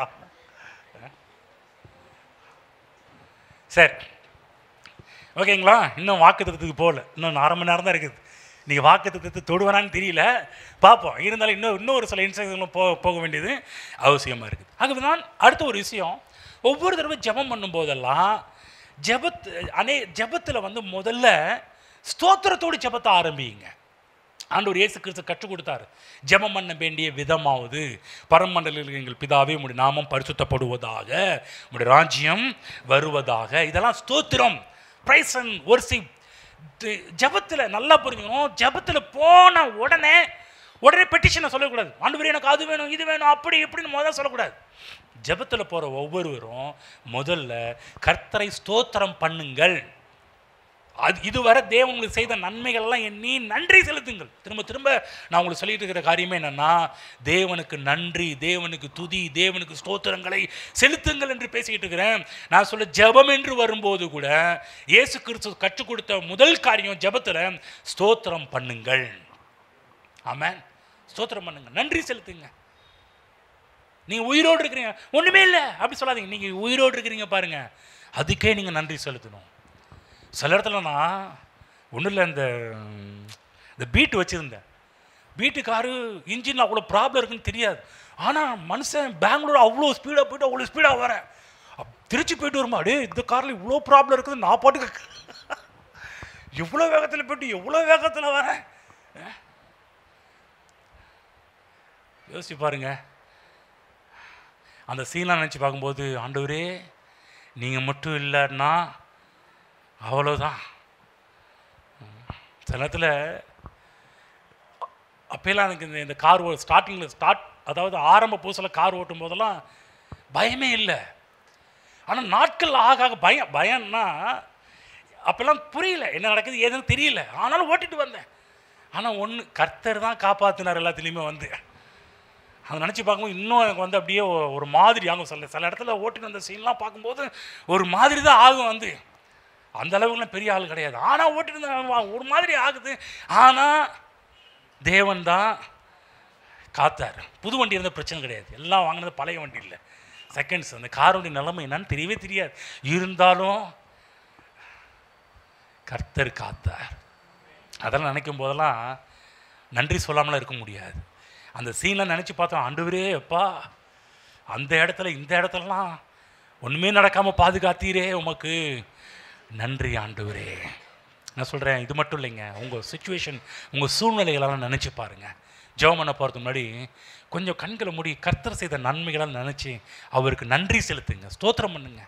அதுக்கு முன்னாடி போன உடனே பெட்டிஷன் போன உடனே ஆண்டவரே அது கொடுங்க இது கொடுங்க இது அதெல்லாம் சொல்லாதீங்க. அதெல்லாம் லாஸ்ட்டாக வச்சுக்கிங்க. முதல்ல கர்த்தருக்கு துதி, ஸ்தோத்திரம், நன்றி முக்கியம். கர்த்தரை மகிமைப்படுத்துவது ரொம்ப ரொம்ப முக்கியம். ஏன் சொல்கிறேன் தெரியுங்களா? அன்றைக்கு நேரத்தில் சில பேர் பண்ணுற ஜெபமே அவங்கள மனசோர்வுக்குள்ளே கொண்டு போகுது. நான் ஜெபிச்சு ஒன்றும் கிடைக்க மாட்டேங்குது. ஏன் கிடைக்க மாட்டேங்குது? ஜெபத்தில் ஒரு ப்ரொசீஜர் இருக்குது, ஜெபத்தில் ஒரு வழிமுறை இருக்குது. என்ன ஜெபத்தில் வழிமுறைனா, ஜெபத்தில் போகும்போது பிரைஸ் அண்ட் வொர்ஷிப் இருக்குது, கர்த்தரை துதிக்கின்ற துதி இருக்குது, ஆராதனை இருக்குது, நன்றி செலுத்துதல் இருக்குது. இதெல்லாம் பண்ணாமல் நம்ம ஜெபத்தில் போகிறோம். என்னன்னா, ஜெபத்தில் நம்ம கர்த்தரிடத்தை பெற்றுக்கொள்ள வேண்டும் என்ற ஒரு விஷயத்தோட மட்டும்தான் போகிறோம். ஜெபம் என்பது பெற்றுக்கொள்கிற விஷயம் மட்டும் கிடையாது, கிவிங் அண்ட் ரிசீவிங். நீங்கள் கொடுக்கணும், அப்புறம் தான் பெற்றுக்கொள்கிற விஷயமே வருது. அப்போ கொடுக்கிறது என்ன? நீங்கள் துதிக்கின்ற துதி, நன்றி, கர்த்தருக்கு பண்ணுற ஸ்தோத்திரங்கள். ஆகவே கர்த்தருடைய ஆவியானவர் உங்களோட பேசி கொண்டிருக்கிறார். நல்லா புரிஞ்சுக்கங்க. ஜெபிக்க போகிறவர்கள் இனிமேல் உடனே பெட்டிஷனை போடாமல் முதல்ல கர்த்தர் உங்களுக்கு செய்த நன்மைகளெல்லாம் நினைத்து பார்த்து கொஞ்ச நேரம் கர்த்தருக்கு நன்றி செலுத்துங்கள். ஆமென். புரிஞ்சிச்சா? நீங்கள் இப்படி பண்ணி பாருங்க, உங்கள் ஜெபம் உங்களை டயர்டாக்காது. சில பேர் சில பேருக்கு ஜெபமே அவங்களுக்கு பிரச்சனையாக வந்து முடிஞ்சிருக்கு. என்ன பிரச்சனை முடிஞ்சிருக்கு? நான் ஜெபிச்சுங்க கர்த்தருங்க ஒன்றுமே கொடுக்கலாம் போங்க, இனிமேல் ஜெபிச்சு என்ன புரிஞ்சு. சில பேர் ஜெபிச்சே கர்த்தர் விட்டு பின்வாங்கி போனவங்களாம் அவ்வளோ பேர் இருக்கிறாங்க. தெரியுங்களா உங்களுக்கு? ஏன்? நான் ஜெபிச்சுங்க கர்த்தர் பதிலே கொடுக்க மாட்டேன்றாங்களா பின்வாங்கி போயிருக்கிறாங்க. ஒன்றும் இல்லை, ஜெபத்துக்கு பதில் கிடைக்கணும்னா கிவிங் அண்ட் ரிசீவிங் மோட் அவசியம். ஆமென். கர்த்தரை கொடுக்கணும், நம் நன்றிகளை கொடுக்கணும், பலிகளை கொடுக்கணும், துதியை கொடுக்க வேண்டும், நன்றி மனப்பான்மையை நாம் வளர்த்து கொள்ள வேண்டும். இந்த மாதத்தில், ஜூன் மாதத்தில் வந்திருக்கிற நாம் மே மாதத்தில் கர்த்தர் செய்த எல்லா நன்மைகளுக்கு நாம் நன்றி செலுத்த கற்றுக்கொள்ள வேண்டும். ஆமென். நான் சொல்கிறேன், எனக்கு நிறைய செஞ்சுருக்கிறார் மே மாதத்தில். அதெல்லாம் என்னால் ஜீர்ணிக்க முடியல. கர்த்தர் பண்ணின விஷயங்கள்லாம், கர்த்தர் பண்ணின காரியங்கள் எல்லாமே. ஆமென். பணங்கள் அல்ல, எனக்குள்ளாக தேவன் செய்த மாற்றங்கள், எனக்குள்ள தேவன் கொடுத்த வெளிப்பாடுகள், எனக்குள்ளாக தேவன் செய்த விஷயங்கள். அப்போ தான் பார்த்தேன், வெளியே வரணும், முதல்ல உள்ள நிறைய காரியங்கள் உண்டாக வேண்டும். எனக்குள்ள தேவன் உண்டு பண்ணின காரியங்கள் ரொம்ப ஆச்சரியமான காரியங்கள். ஆமென். பாருங்கள், ஆகவேதான் நம்முடைய வாழ்க்கையில் வந்து எப்பெல்லாம் முடிந்து விட்டது என்று நினைக்கிறோமோ அப்பெல்லாம் கர்த்தர் புதிய துவக்கத்தை நமக்குள்ளே வைத்திருக்கிறார். சங்கீதம் 69:21 படிங்க பார்க்கலாம். 69:21 படிங்க பார்க்கலாம் சீக்கிரம். ஆகாரத்தில் கசப்பு கலந்து கொடுத்தார்கள், என் தாகத்துக்கு காடியை குடிக்க கொடுத்தார்கள். இது ஒன்றும் இல்லை, தமிழில் கசப்புன்னு போட்டுருச்சு. சில ஆங்கில பதிப்புகள் என்ன போடப்பட்டிருக்குன்னா, என் ஆகாரத்தில் கசப்பு கலந்து கொடுத்தாலும் போட்டிருக்குல்ல, ஸ்லோ பாய்சன் போட்டிருக்குது. யாருக்கு? நம்ம தாவீதுக்கு. யோசிச்சு பாருங்க. உங்களுக்கு தெரியும் யார் யாருக்கெல்லாம் ஸ்லோ பாய்சன் வச்சு க்ளோஸ் பண்ணாங்கன்னு உங்களுக்கு தெரியும். நான் சொல்ல வேண்டிய அவசியம் கிடையாது. புரிஞ்சிச்சிங்களா? ஆனால் நம்ம தாவீதுக்கு அவரே சொல்கிறாரு, என் சாப்பாட்டில் ஸ்லோ பாய்ஸெல்லாம் வச்சு கொடுத்தீங்களே, என் தாகத்துக்கு காடியையும் கொடுத்தீங்களே. என்னன்னா, தாவீதை குறித்த ஒரு ஒரு வெறுப்பு அவங்க குடும்பத்தில் இருந்துச்சு. என்னன்னா சரித்திரத்தில் என்ன சொல்கிறான்னா, அவன் முறை தவறி பிறந்தவன், அதனால் அவனை போட்டு தள்ளுங்கன்ற லெவலில் குடும்பத்திலே கொண்டு வந்தாங்களாம். அதனால தான் என்ன பண்ண, ஸ்லோ பாய்சன், காடி, கசப்பு இதெல்லாம் பண்ண ஆரம்பித்தாங்க வந்து. ஆனால் இவர் கர்த்தரை துதிக்கிறது ஒரு காரணமே, முக்கியமான ஒரு காரணமே, என்னை அப்பயே போட்டிருக்கணும்யா, ஆனால் இன்றைக்கி நான் உயிரோடு இருக்கிறேன்னா பை த காட் கிரேஸ், தேவனுடைய கிருபையால் இருக்கிற. ஒரு இடத்துல சொல்கிறாரு, நான் சாகாமல் பிழைத்திருந்து ஆண்டவரே உம்முடைய துதியை உம்முடைய நீதியை சொல்லி வருவேன் என்பதாக தாவீது ஒரு இடத்துல அழகாக எழுதி வச்சிருக்கிறாரு. நான் படிக்கிற 118ஆம் சங்கீதம் போங்க, நீங்கள் எடுத்து நீங்கள் படிங்க, நான் எடுத்த நான் படித்தேன் 17ஆம் வசனம் 118, 17. நான் சாவாமல் பிழைத்திருந்து கர்த்தருடைய செய்கைகளை விவரிப்பேன். அவர் புரிஞ்சிருச்சு, கர்த்தர் எனக்கு எவ்வளவு செஞ்சிருக்கிறார், என்னை எப்படியெல்லாம் காப்பாற்றிருக்கிறாரு, இதுக்கு நான் சாகாமல் பிழைத்திருந்து கர்த்தருடைய செய்கைகளை நான் விவரிப்பேன். ஆமென். நீங்க ஏன் சாகக்கூடாது? ஹலோ, கர்த்தருடைய செய்கைகளெல்லாம் நான் விவரிப்பதற்காக நான் உயிரோடு இருக்கணும். கர்த்தரின் வாழ்க்கையில் செய்த நன்மைகளை சொல்றதுக்கு நான் உயிரோடு இருக்கணும். கர்த்தர் எனக்கு அவ்வளவு செஞ்சிருக்கிறாரு, நான் அதெல்லாம் சொல்லிட்டு தான் அந்த உலகத்தை விட்டு போவேன் ஒழிய அதுக்கு முன்னாடி போக மாட்டேன். நான் கேட்குறேன், உங்களுக்கு செஞ்ச நன்மைகளாம் சொல்லிட்டீங்களா? நிறைய இருக்குது. அப்போனா நீங்கள் எல்லாரும் விரும்பும், நான் உயிரோடு இருந்து சாகாமல் பிழைத்திருந்து கர்த்தருடைய செய்கைகளை பேசாமல் நீ எடுத்துக்குங்க ஆண்டவரே, நான் வாழ்ந்து என்ன பிரயோஜனம், இருந்து என்ன பிரயோஜனம், நீங்கள் எடுக்கிறீங்களா இல்லை நானே எடுத்துக்கிட்டுமா? சில பேர்லாம் இங்கே மிரட்டுறாங்க கர்த்தர்கிட்ட. பயம் வேற. என்ன பயம்? நம்மளே செத்தா நரகத்துக்கு போயிடுவோம், பேசாமல் நீங்களே எடுங்க ஆண்டவரே. கவனிங்க, நீங்களே தற்கொலை பண்ணிட்டீங்கன்னா நரகத்துக்கு தான் அடுத்தது உங்கள் நேராக பிசாசு எங்கே கொண்டு போயிடுவான்னா நரகத்துக்கு கொண்டு போயிடுவான். புரியுதுங்களா? ஆகவே தற்கொலை பண்ணுறவங்களாம் நல்லா கவனமாக கேளுங்க. முடிவு எங்கே? தற்கொலை பண்ணுறவங்க எல்லாருடைய முடிவும் எங்கே தான்? நரகம்தான். பக்கம் சொல்லுங்க, புரிஞ்சிச்சிங்களாங்க?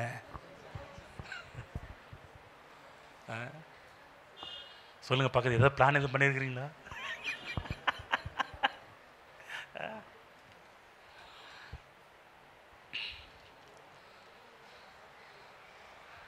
தேவன் அவ்வளோ நல்லது நமக்கு பண்ணியிருக்கிறாருங்க. அதெல்லாம் விவரிக்கிறதுக்கு நாள் பத்தாது, போதாது. அதான் தாவீது சொல்கிறாரு, கர்த்தர் என் வாழ்க்கையில் செய்த நன்மைகள் நினச்சி பார்த்தா அவ்வளோ இருக்குது. ஆகவே தான் அவர் பிளான் பண்ணார், ஆண்டவரே நான் சாவாமல் இருந்தால் தான் உங்களுடைய செய்கைகளெல்லாம் விவரிக்க முடியும். இங்கே இருக்கிற ஒவ்வொரு பிளான் பண்ணணும், சாகாமல் பிழைத்திருந்து கர்த்தருடைய செய்கைகளை அறிவிக்க வேண்டும் என்று சொல்லி. ஆகவே உங்களுக்காக இந்த மாதத்தில் சூப்பர் நேச்சுரல் உலகங்கள் திறக்கப்படுவதை நீங்கள் பார்க்க ஆரம்பிப்பீர்கள்.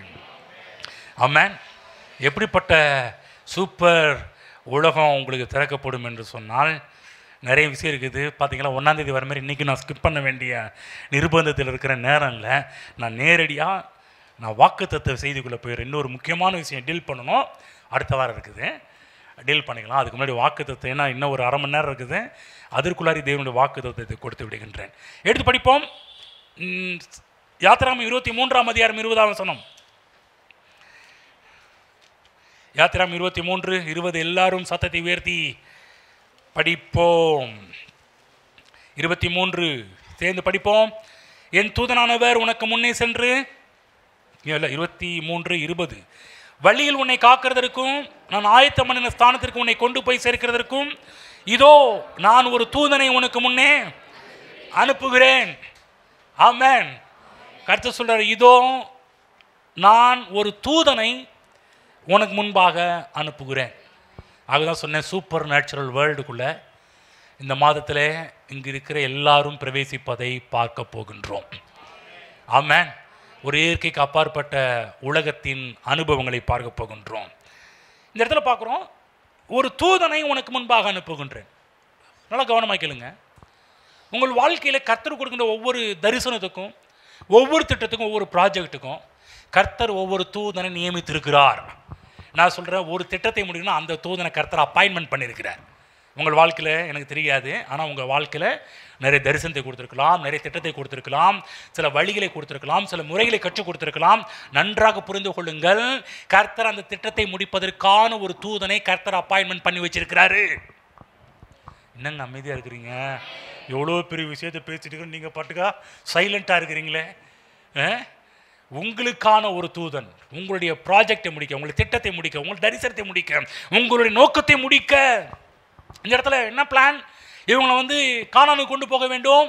கானானுக்கு போகிறதுக்கு முன்னாடி அவங்க என்கரேஜ் பண்ணுறாரு, கவலைப்படாத, நீ கண்டிப்பாக கானானுக்கு போய் சேருவேன், ஏன்னா உன்னுடைய ப்ராஜெக்ட் தூதன் நான் அப்பாயின்மெண்ட் பண்ணியிருக்கிறேன், நீ ஃபீல் பண்ணாத, இதோ நான் ஒரு தூதனை உனக்கு முன்னாக அனுப்புகிறேன். ஆமென். ஆகவே நமக்காக முன் சென்று தேவ தூதர்கள் நமக்கான காரியங்களை வாய்க்க செய்வார்கள், அவர்கள் செய்து முடிப்பார்கள். உங்களுக்கு முன்பாக சென்று கோணனானதெல்லாம் செவையாக்குவாங்க. ஆமென். போன வருஷம் ஜூன் மாதம் 2024 தான் கொடுத்தேன். நான் உனக்கு முன்னே போய் கோணனானவைகளை செவையாக்குவேன். பின்னாடி தான் எடுத்து படித்து இந்த வருஷம் அதே கொடுக்குறாருன்னு பார்த்தா எப்படி கோணனாலாம் செவையாக்குவார்னு இந்த வருஷம் வெளிப்படுத்துறாரு. எப்படி வெளிப்படுத்துறாருன்னா, உனக்கு முன்னாடி தேவ தூதர்களை முன்னாடி, உனக்கு பைபிள் போடப்பட்டிருக்குது, உனக்கு நான் ஒரு தூதனை உனக்கு முன்னாக அனுப்பி கோணனானதெல்லாம் செவையாக்கும், உன்னுடைய ப்ராஜெக்டை செய்து முடிப்பேன். உனக்கு விரோதமான எந்த அசுத்த ஆவிகள் வந்தாலும் உங்களுடைய தூதன் அதை அதம் பண்ண ஆரம்பிப்பார். ஆமென்.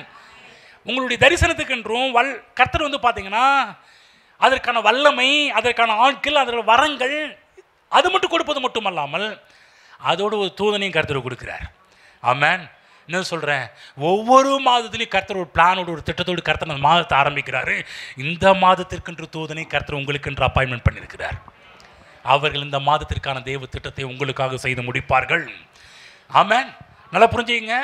தேவன் சொல்லாமல் செய்யும்போது எல்லாம் வீணா போகும். ஆனால் தேவன் சொல்லி நாம் செய்யும்போது எல்லா காரியம் வெற்றியாக முடிய ஆரம்பிக்கும். புரிஞ்சுக்கிட்டீங்களா? இனிமேல் ஒரு தூதன் மட்டுமல்ல, தேவ தூதர்களின் ஒத்தாசைகள் எல்லாம் நீங்கள் உங்கள் வாழ்க்கையில் பார்க்க போகின்றீர்கள். உங்கள்கிட்ட ஒரு கேள்வி கேட்குறேன். ஒரு பெரிய பணக்கார வீட்டில் பொண்ணு எடுக்கிறோம்னா அந்த பொண்ணுக்கு என்னென்னலாம் செய்வாங்க?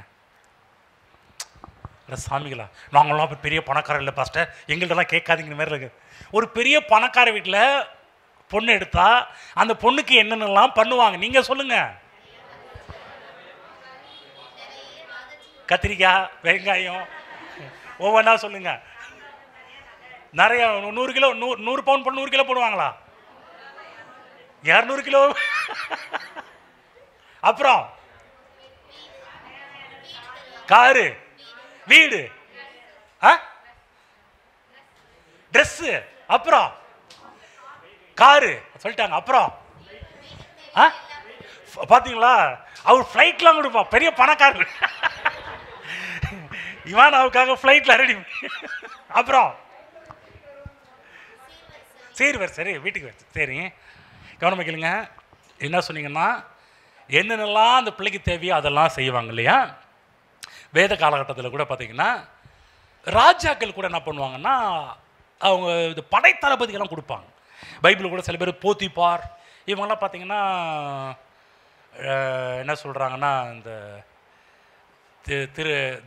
ஜென்ஸ் திருநங்கைகள்னு சொல்கிறாங்க. இவங்களெல்லாம் வந்து பார்த்திங்கன்னா அவங்களுக்கு பாதுகாப்பாக கொடுப்பாங்களாம், பெரிய பெரிய ராஜாக்கள், அதிகாரிகள்லாம். அவங்க வந்து சரி, இன்னொருத்தர் இருக்கிறார், லாபான்னு ஒருத்தர் இருக்கிறார்.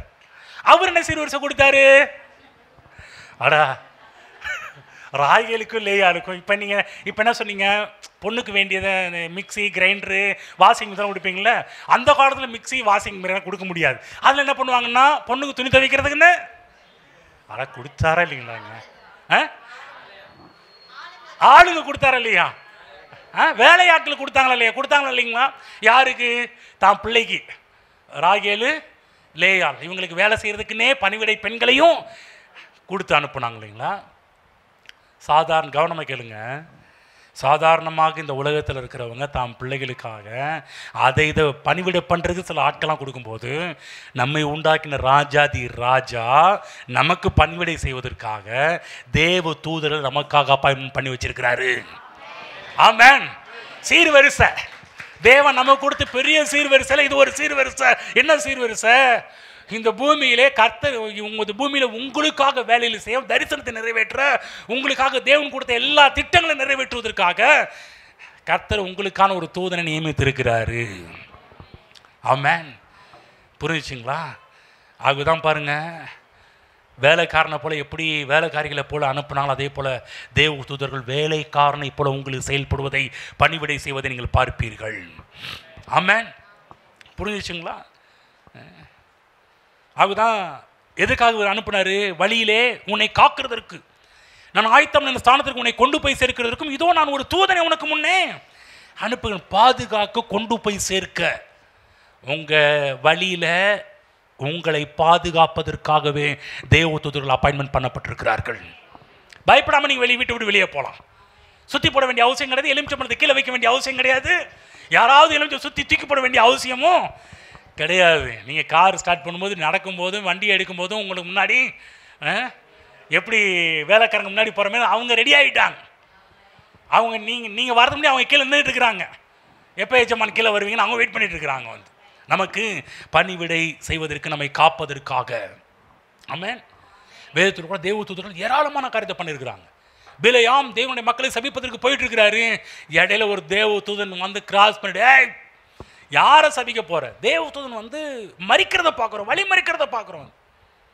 அப்போதான் கழுதைக்கு தெரியுது, அவனுக்கு தெரியல. அப்புறம் கழுதையை கொண்டே கர்த்தர் என்ன பண்ண ஆரம்பித்தார்? பிலேயாம்கிட்ட பேச ஆரம்பித்தார். வேதத்தில் கூட புதிய ஏற்பாட்டில் கூட பார்த்தீங்கன்னா இந்த மாதிரி பழைய ஏற்பாட்டில் தேவதூதர்களுடைய ஒத்தாசை ஏராளம் பார்த்தார்கள். புதிய ஏற்பாட்டில் அப்போஸ்தலர் நடபடிகளை எடுத்து பார்த்தீங்கன்னா வசனங்களை எழுதி கொள்ளுங்கள், வீட்டில் போய் சென்று படியுங்கள்.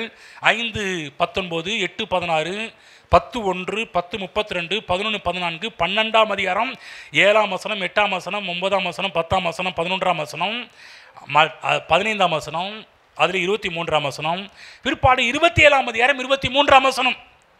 வேகத்தில் சொல்லிட்டேன், வீட்டில் போய் மெசேஜ் கேட்டு பாஸ் பண்ணி நீ பாட்டு எழுதிக்கங்க, இப்படியாவது பாருங்க. ஓகேங்களா? சரி. அதாவது தலைவர் இப்படி ஒரு ட்ரிக்ஸ் இருக்குதா பாஸ்டர்? அந்த கொண்டாட்டம் இல்லை, நேரம் இல்லை, இன்னும் எனக்கு 1/4 மணி நேரம் தான் இருக்குது. அதனால தான் வேகத்தில் சொல்லி முடித்தேன். இதெல்லாம் ஆப்பர்ச்சுனிட்டி இருக்கிறதுனால பயன்படுத்திக்க சொல்கிறேன். ஓகேங்களா? இன்னும் 15 நிமிஷம் தான் எனக்கு டைம் இருக்குது. ஓகேங்களா? அதுக்குள்ளே உங்களை அனுப்ப பார்க்கணும். அதுக்குள்ளே சில முக்கியமான சில விஷயத்தை டீல் பண்ணி ஆகணும். பாருங்கள், பழைய ஏற்பாட்டு காலத்துலேயும் அந்த அனுபவம் இருந்துச்சு. புதிய ஏற்பாட்டு காலகட்டத்தில் கூட முதல் நூற்றாண்டு திருச்சபையில் தேவ தூதர்களை குறித்த ஒரு அறிவு நிறையா இருந்துச்சு. ஆனால் இன்றைய காலகட்டத்தில் தான் நமக்கு அறிவு குறைவாக இருக்குது. ஆகதான் ஆவியானவர் திரும்பவும் அந்த அறிவை சபைக்கு கொடுத்து கொண்டிருக்கிறார் இன்றைய நாட்களிலே, அதுவும் இந்த மாதத்திலே. வேதத்தில் நம்ம படித்து பார்க்கும்போது பார்த்தீங்கன்னா அப்போஸ்தலர் புஸ்தகம் ஒரே ஒரு வசனம் மட்டும் படிக்க, 12ஆம் அதிகாரம் போய்க்குங்க. இவங்களுடைய அறிவு எப்படிப்பட்ட, நிறைய வசனம் சொன்னாலே கிட்டத்தட்ட 15க்கும் மேற்பட்ட இடத்துல அப்போஸ்தலர் நடவடிக்கைகள் வருது. ஆனால் 12ஆம் அதிகாரம் 15ஆம் வசனத்தில் இவர்கள் எப்படிலாம் அறிந்து வைத்திருந்தார்கள் என்பதை பார்க்கும்போது அதில் ஒரு காரியம் பார்க்குறோம். பேதுருவை தூக்கி ஜெயிலில் போட்டாங்களே, ஜெயிலிருந்து காப்பாற்றி ஒரு தூதன் வெளியே கொண்டு வராரு. ஆனால் இவங்க எப்படி பார்த்தா, ரோதை எப்படி பார்த்தா? 12-15 அவர்கள் நீ பிதற்றுகிறாய் என்றார்கள். அவ்வளோ ஏங்க அவர்தான் என்று உறுதியாய் சாதித்தாள். அப்பொழுது உள்ள ஜெபமண்ண ஆட்கள்லாம் அவர்கள் அவருடைய தூதனாய் இருக்கலாம் என்றார்கள். எந்த அளவுக்கு அறிவுன்னா அவங்க எல்லாம் என்ன பிலீவ், முதல் நூற்றாண்டு மக்கள் எதை பிலீவ் பண்ணாங்க? ஒவ்வொருவருக்கும் கர்த்தர் தூதனை வச்சது, ஒருவேளை அவருடைய சாயல்லே ஒரு தூதன் வந்திருக்கலாம். அப்போ பாருங்க எப்படிலாம் எதை அறிஞ்சு வச்சிருக்கிறாங்க. உங்களை போலவே தேவ தூதர்கள் மற்ற இடத்துல காட்சி அளிக்கலாம். யாருக்கு தெரியும்? சில நேரத்தில் என்னைய போலவே உங்கள் வீட்டில் வந்து உங்களுக்கு ஜெபம் பண்ணி உங்களை ஆசீர்வதிச்சிட்டு போகிறதுக்கெல்லாம் வந்துட்டு போகலாம். ஆமென். புரியுதுங்களா? தேவதூதன் எப்படி வெளிப்படலாம். புதிய ஏற்பாட்டு மக்கள் அந்த ஒரு வெளிப்பாடலாம் அதிகமாக இருந்தது. அப்போ பழைய ஏற்பாட்டு காலத்தில் எப்படி லாபான் வேலைக்காரிகள் அனுப்புறது போல இன்னைக்கு புதிய உடன்படிக்கைகளாக தேவன் நமக்கு பணிவிடை ஆவிகளை கொடுத்திருக்கிறார். ஆமென். அது மட்டும் இல்லை பாருங்க, எலிசாவின் நாட்கள்லையும் கூட பார்த்தீங்கன்னா மிகப்பெரிய ஒரு அறிவு அவங்களுக்குள்ள இருந்துச்சு. எடுத்து படிப்போம். 2 ராஜாக்கள் 6ஆம் அதிகாரம், 2 ராஜாக்கள் 6ஆம் அதிகாரம், 2 ராஜாக்கள் 6ஆம் அதிகாரம் 13ஆம் வசனத்தை படிச்சு காமிக்கிறேன். அப்பொழுது அவன், நான் மனுஷரை அனுப்பி அவனை பிடிக்கும்படி நீங்கள் போய் அவன் எங்கே இருக்கிறான் என்று பாருங்கள் என்றான். யார்? எலிசாவை. அவன் தோத்தானில் இருக்கிறான் என்று அவனுக்கு அறிவிக்கப்பட்டது. அப்பொழுது அவன் அங்கே குதிரைகளும் ரதங்களையும் பலத்த இராணுவத்தையும் அனுப்பினான். அவர்கள் ராக்காலத்தில் வந்து பட்டணத்தை வளைந்து கொண்டார்கள். தேவனுடைய மனுஷனின் வேலைக்காரன் அதிகாலம் எழுந்து வெளியே புறப்படுகையில் இதோ இராணுவமும், யாரு? 15, தேவனுடைய மனுஷனின் வேலைக்காரன் அதிகாலம் எழுந்து வெளியே புறப்படுகையில் இதோ இராணுவமும் குதிரைகளும் ரதங்களும் பட்டணத்தை சுற்றி கொண்டிருக்க கண்டான். அப்பொழுது வேலைக்காரன் அவனை நோக்கி, போச்சு, ஐயோ என் ஆண்டவனே, என்ன செய்வோம், போச்சியா, பயம் பீதி ஆயிடுச்சு. ஏன்னா ஒருத்தனை பிடிக்கிறது ஃபுல்லாகவே ரவுண்ட் அப் பண்ணிட்டானுங்க. யோசிச்சு பாருங்க. இப்போ கூலா எலிசா வர்றாரு. நம்ம எலிசா கூலா வந்து சொல்கிறாரு. அதற்கு எலிசா, என்ன பயப்படாதே, அவர்களோடு இருக்கிறவர்களை பார்க்கலும் நம்மோடு இருக்கிறவர்கள் அதிகம் என்றான். அப்பொழுது எலிசா விண்ணப்பம் பண்ணி, கர்த்தாவே, இவன் பார்க்கும்படி இவன் கண்களை திறந்தள்ளும் என்றான். உடனே கர்த்தர் அந்த வேலைக்காரனின் கண்களை திறந்தார். இதோ எலிசாவை சுற்றிலும் அக்கினிமயமான ரதங்களாலும் குதிரைகளாலும் அந்த மலை நிறைந்திருக்கிறதை அவன் எப்பேற்பட்ட ஒரு காரியம். இந்த காலை வேளையில் இயேசுவின் நாமத்தில் உங்கள் கண்கள் திறக்கப்படுவதாக. ஏன்னா உங்களுடைய ப்ராஜெக்டை செய்து முடிப்பதற்கான தேவ தூதர்களுடைய ஒத்தாசைகள் உதவிகள் எல்லாமே இந்த மாதத்தில், நீங்கள் இந்த மாதத்தில் மட்டுமல்ல வரக்கூடிய எல்லா நாட்களும் நீங்கள் பார்க்க போகிறீர்கள். ஆமென். அது மட்டும் இல்லை பாருங்க, ஒரு தூதனை பற்றி பார்க்குறோம். ஒரே நெட்டில் எலும்பி 180,000 பேரை போட்டிருக்கிறான் பாருங்க. அதாவது ஒரு இராணுவத்தை முறியடிக்கணும்னா இன்னைக்கு கூட பாருங்க என்ன போர் நடந்துச்சு. போர் இல்லை, ஆப்ரேஷன் சிந்தூர். அதுக்கு எவ்வளோ பிளான், எத்தனை நாள் பிளான் போடுறதுக்கு எவ்வளோ கிடச்சி உப்புச்சப்பு இல்லாமலே போயிடுச்சு இல்லைங்களா? சும்மா கிடையாது, அதுக்கான பிளான் பயங்கரமாக பண்ணணும் வந்து. ஆனால் என்ன, ஒரே செகண்டில் ஒரு நாள்லேயே 1,00,000க்கும் மேற்பட்ட ஆட்களை க்ளோஸ் பண்ணிட்டா. நிறைய தூதன் கிடையாது, ஒரு தூதனே அசிரியர்களுடைய படைகளை ஒன்றுமில்லாமல் ஆக்கி விட்டான். ஆமென். நம்ம கூட இருக்கிற ஆட்கள் சாதாரண ஆட்கள் கிடையாது. உங்கள் தூதன் சாதாரண ஆள் கிடையாது. ஆமென். பைபிளை பார்க்குறோம். கானானுக்கு முன்னாடி சொல்கிற ஒரு தூதனை உனக்கு முன்னாடி அனுப்புறேன்னு சொன்ன தேவன், இந்த தூதன் முன்னாடி போனதுனால அந்த தேச கானானில் 7 அரக்கர்கள் இருந்தாங்க, 7 ராட்சதர்கள் இருந்தாங்க. 7 ராட்சதர்களை ஒன்றும் இல்லாமல் ஆக்கி தேசத்தை இவர்கள் பிடிக்க ஆரம்பித்தார்கள். ஆமென். அது மட்டும் இல்லை, இன்னொரு காரியம் சொல்லி முடிக்கிறேன் பாருங்க. இது இதில் கேள்விப்பட்டுறாத ஒரு சம்பவமாக இருக்கும். ஆனால் நீங்கள் புரிஞ்சுக்கிங்க எப்படி வேலை நடந்திருக்குன்னு. பழைய ஏற்பாட்டு காலத்தில் எலியா இந்த பாகாலின் தீர்க்கதரிசிகள் முன்னாடி போய் ஒரு பெரிய ஒரு போட்டியை வைக்கிறார். என்ன போட்டி வைக்கிறார்னா, அக்கினியால் பதில் தரக்கூடிய தெய்வமே தெய்வம் என்ற ஒரு போட்டி. பெரிய சேலஞ்ச். எந்த தெய்வம் அக்கினியால் பதில், அதுதான் உண்மையான தெய்வம். கவனமாக கேளுங்க. சரித்திரத்தில் என்ன சொல்கிறாங்கன்னா, அந்த போட்டியில் பாகாலின் தீர்க்கதரிசிகள் உடனே அதை எடுத்துக்கிட்டாங்களாம்.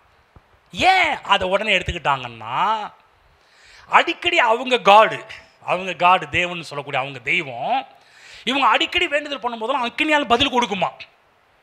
அதனால இவங்க என்ன பண்ணுவாங்க, நீ ஏன் விஷயத்தை தானே எடுத்துருக்கிற, அதனால பரவாயில்ல, எங்கள் தெய்வத்துக்கு எப்படி அக்கினியை வர வைக்க வேணும்னு எங்களுக்கு நல்லாவே தெரியும், ஆகவே நீ தாண்டா தோற்று போவ. இவங்களுக்குலாம் என்ன, அதெல்லாம் ஈஸி, ஜுச்சிபி மேட்ரு. ஏன்னா நாங்கள் அக்னியை பல முறை வர வச்சுருக்கோம் எங்கள் காடை கொண்டு. அதனால் இந்த டைமை நாங்கள் வர வச்சாலும் எங்கள் காடு வந்து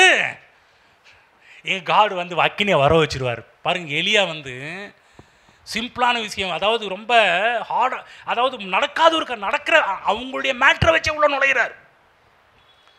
அப்போ நினைக்கலாம், என்ன சார், சார் கூட இருக்கிற ஆட்கள்லாம் என்ன சொல்லிப்பேன் எலியாட்டேன், என்ன எலியா நீங்கள் வந்து அவன் தான் ஈஸியாக அக்னியை கொண்டு வந்துடுவான்ப்பா, அது சில ட்ரிக்ஸ் எல்லாம் வச்சிருக்கிறான், சில வழிகளை வச்சிருக்கிறான், அந்த வழியில் செஞ்சு அவங்க சாமி அவனுக்கு அக்னியை கொண்டு வந்து கொடுத்துரும், அவ்வளோ நீ தோற்று போயிடும்.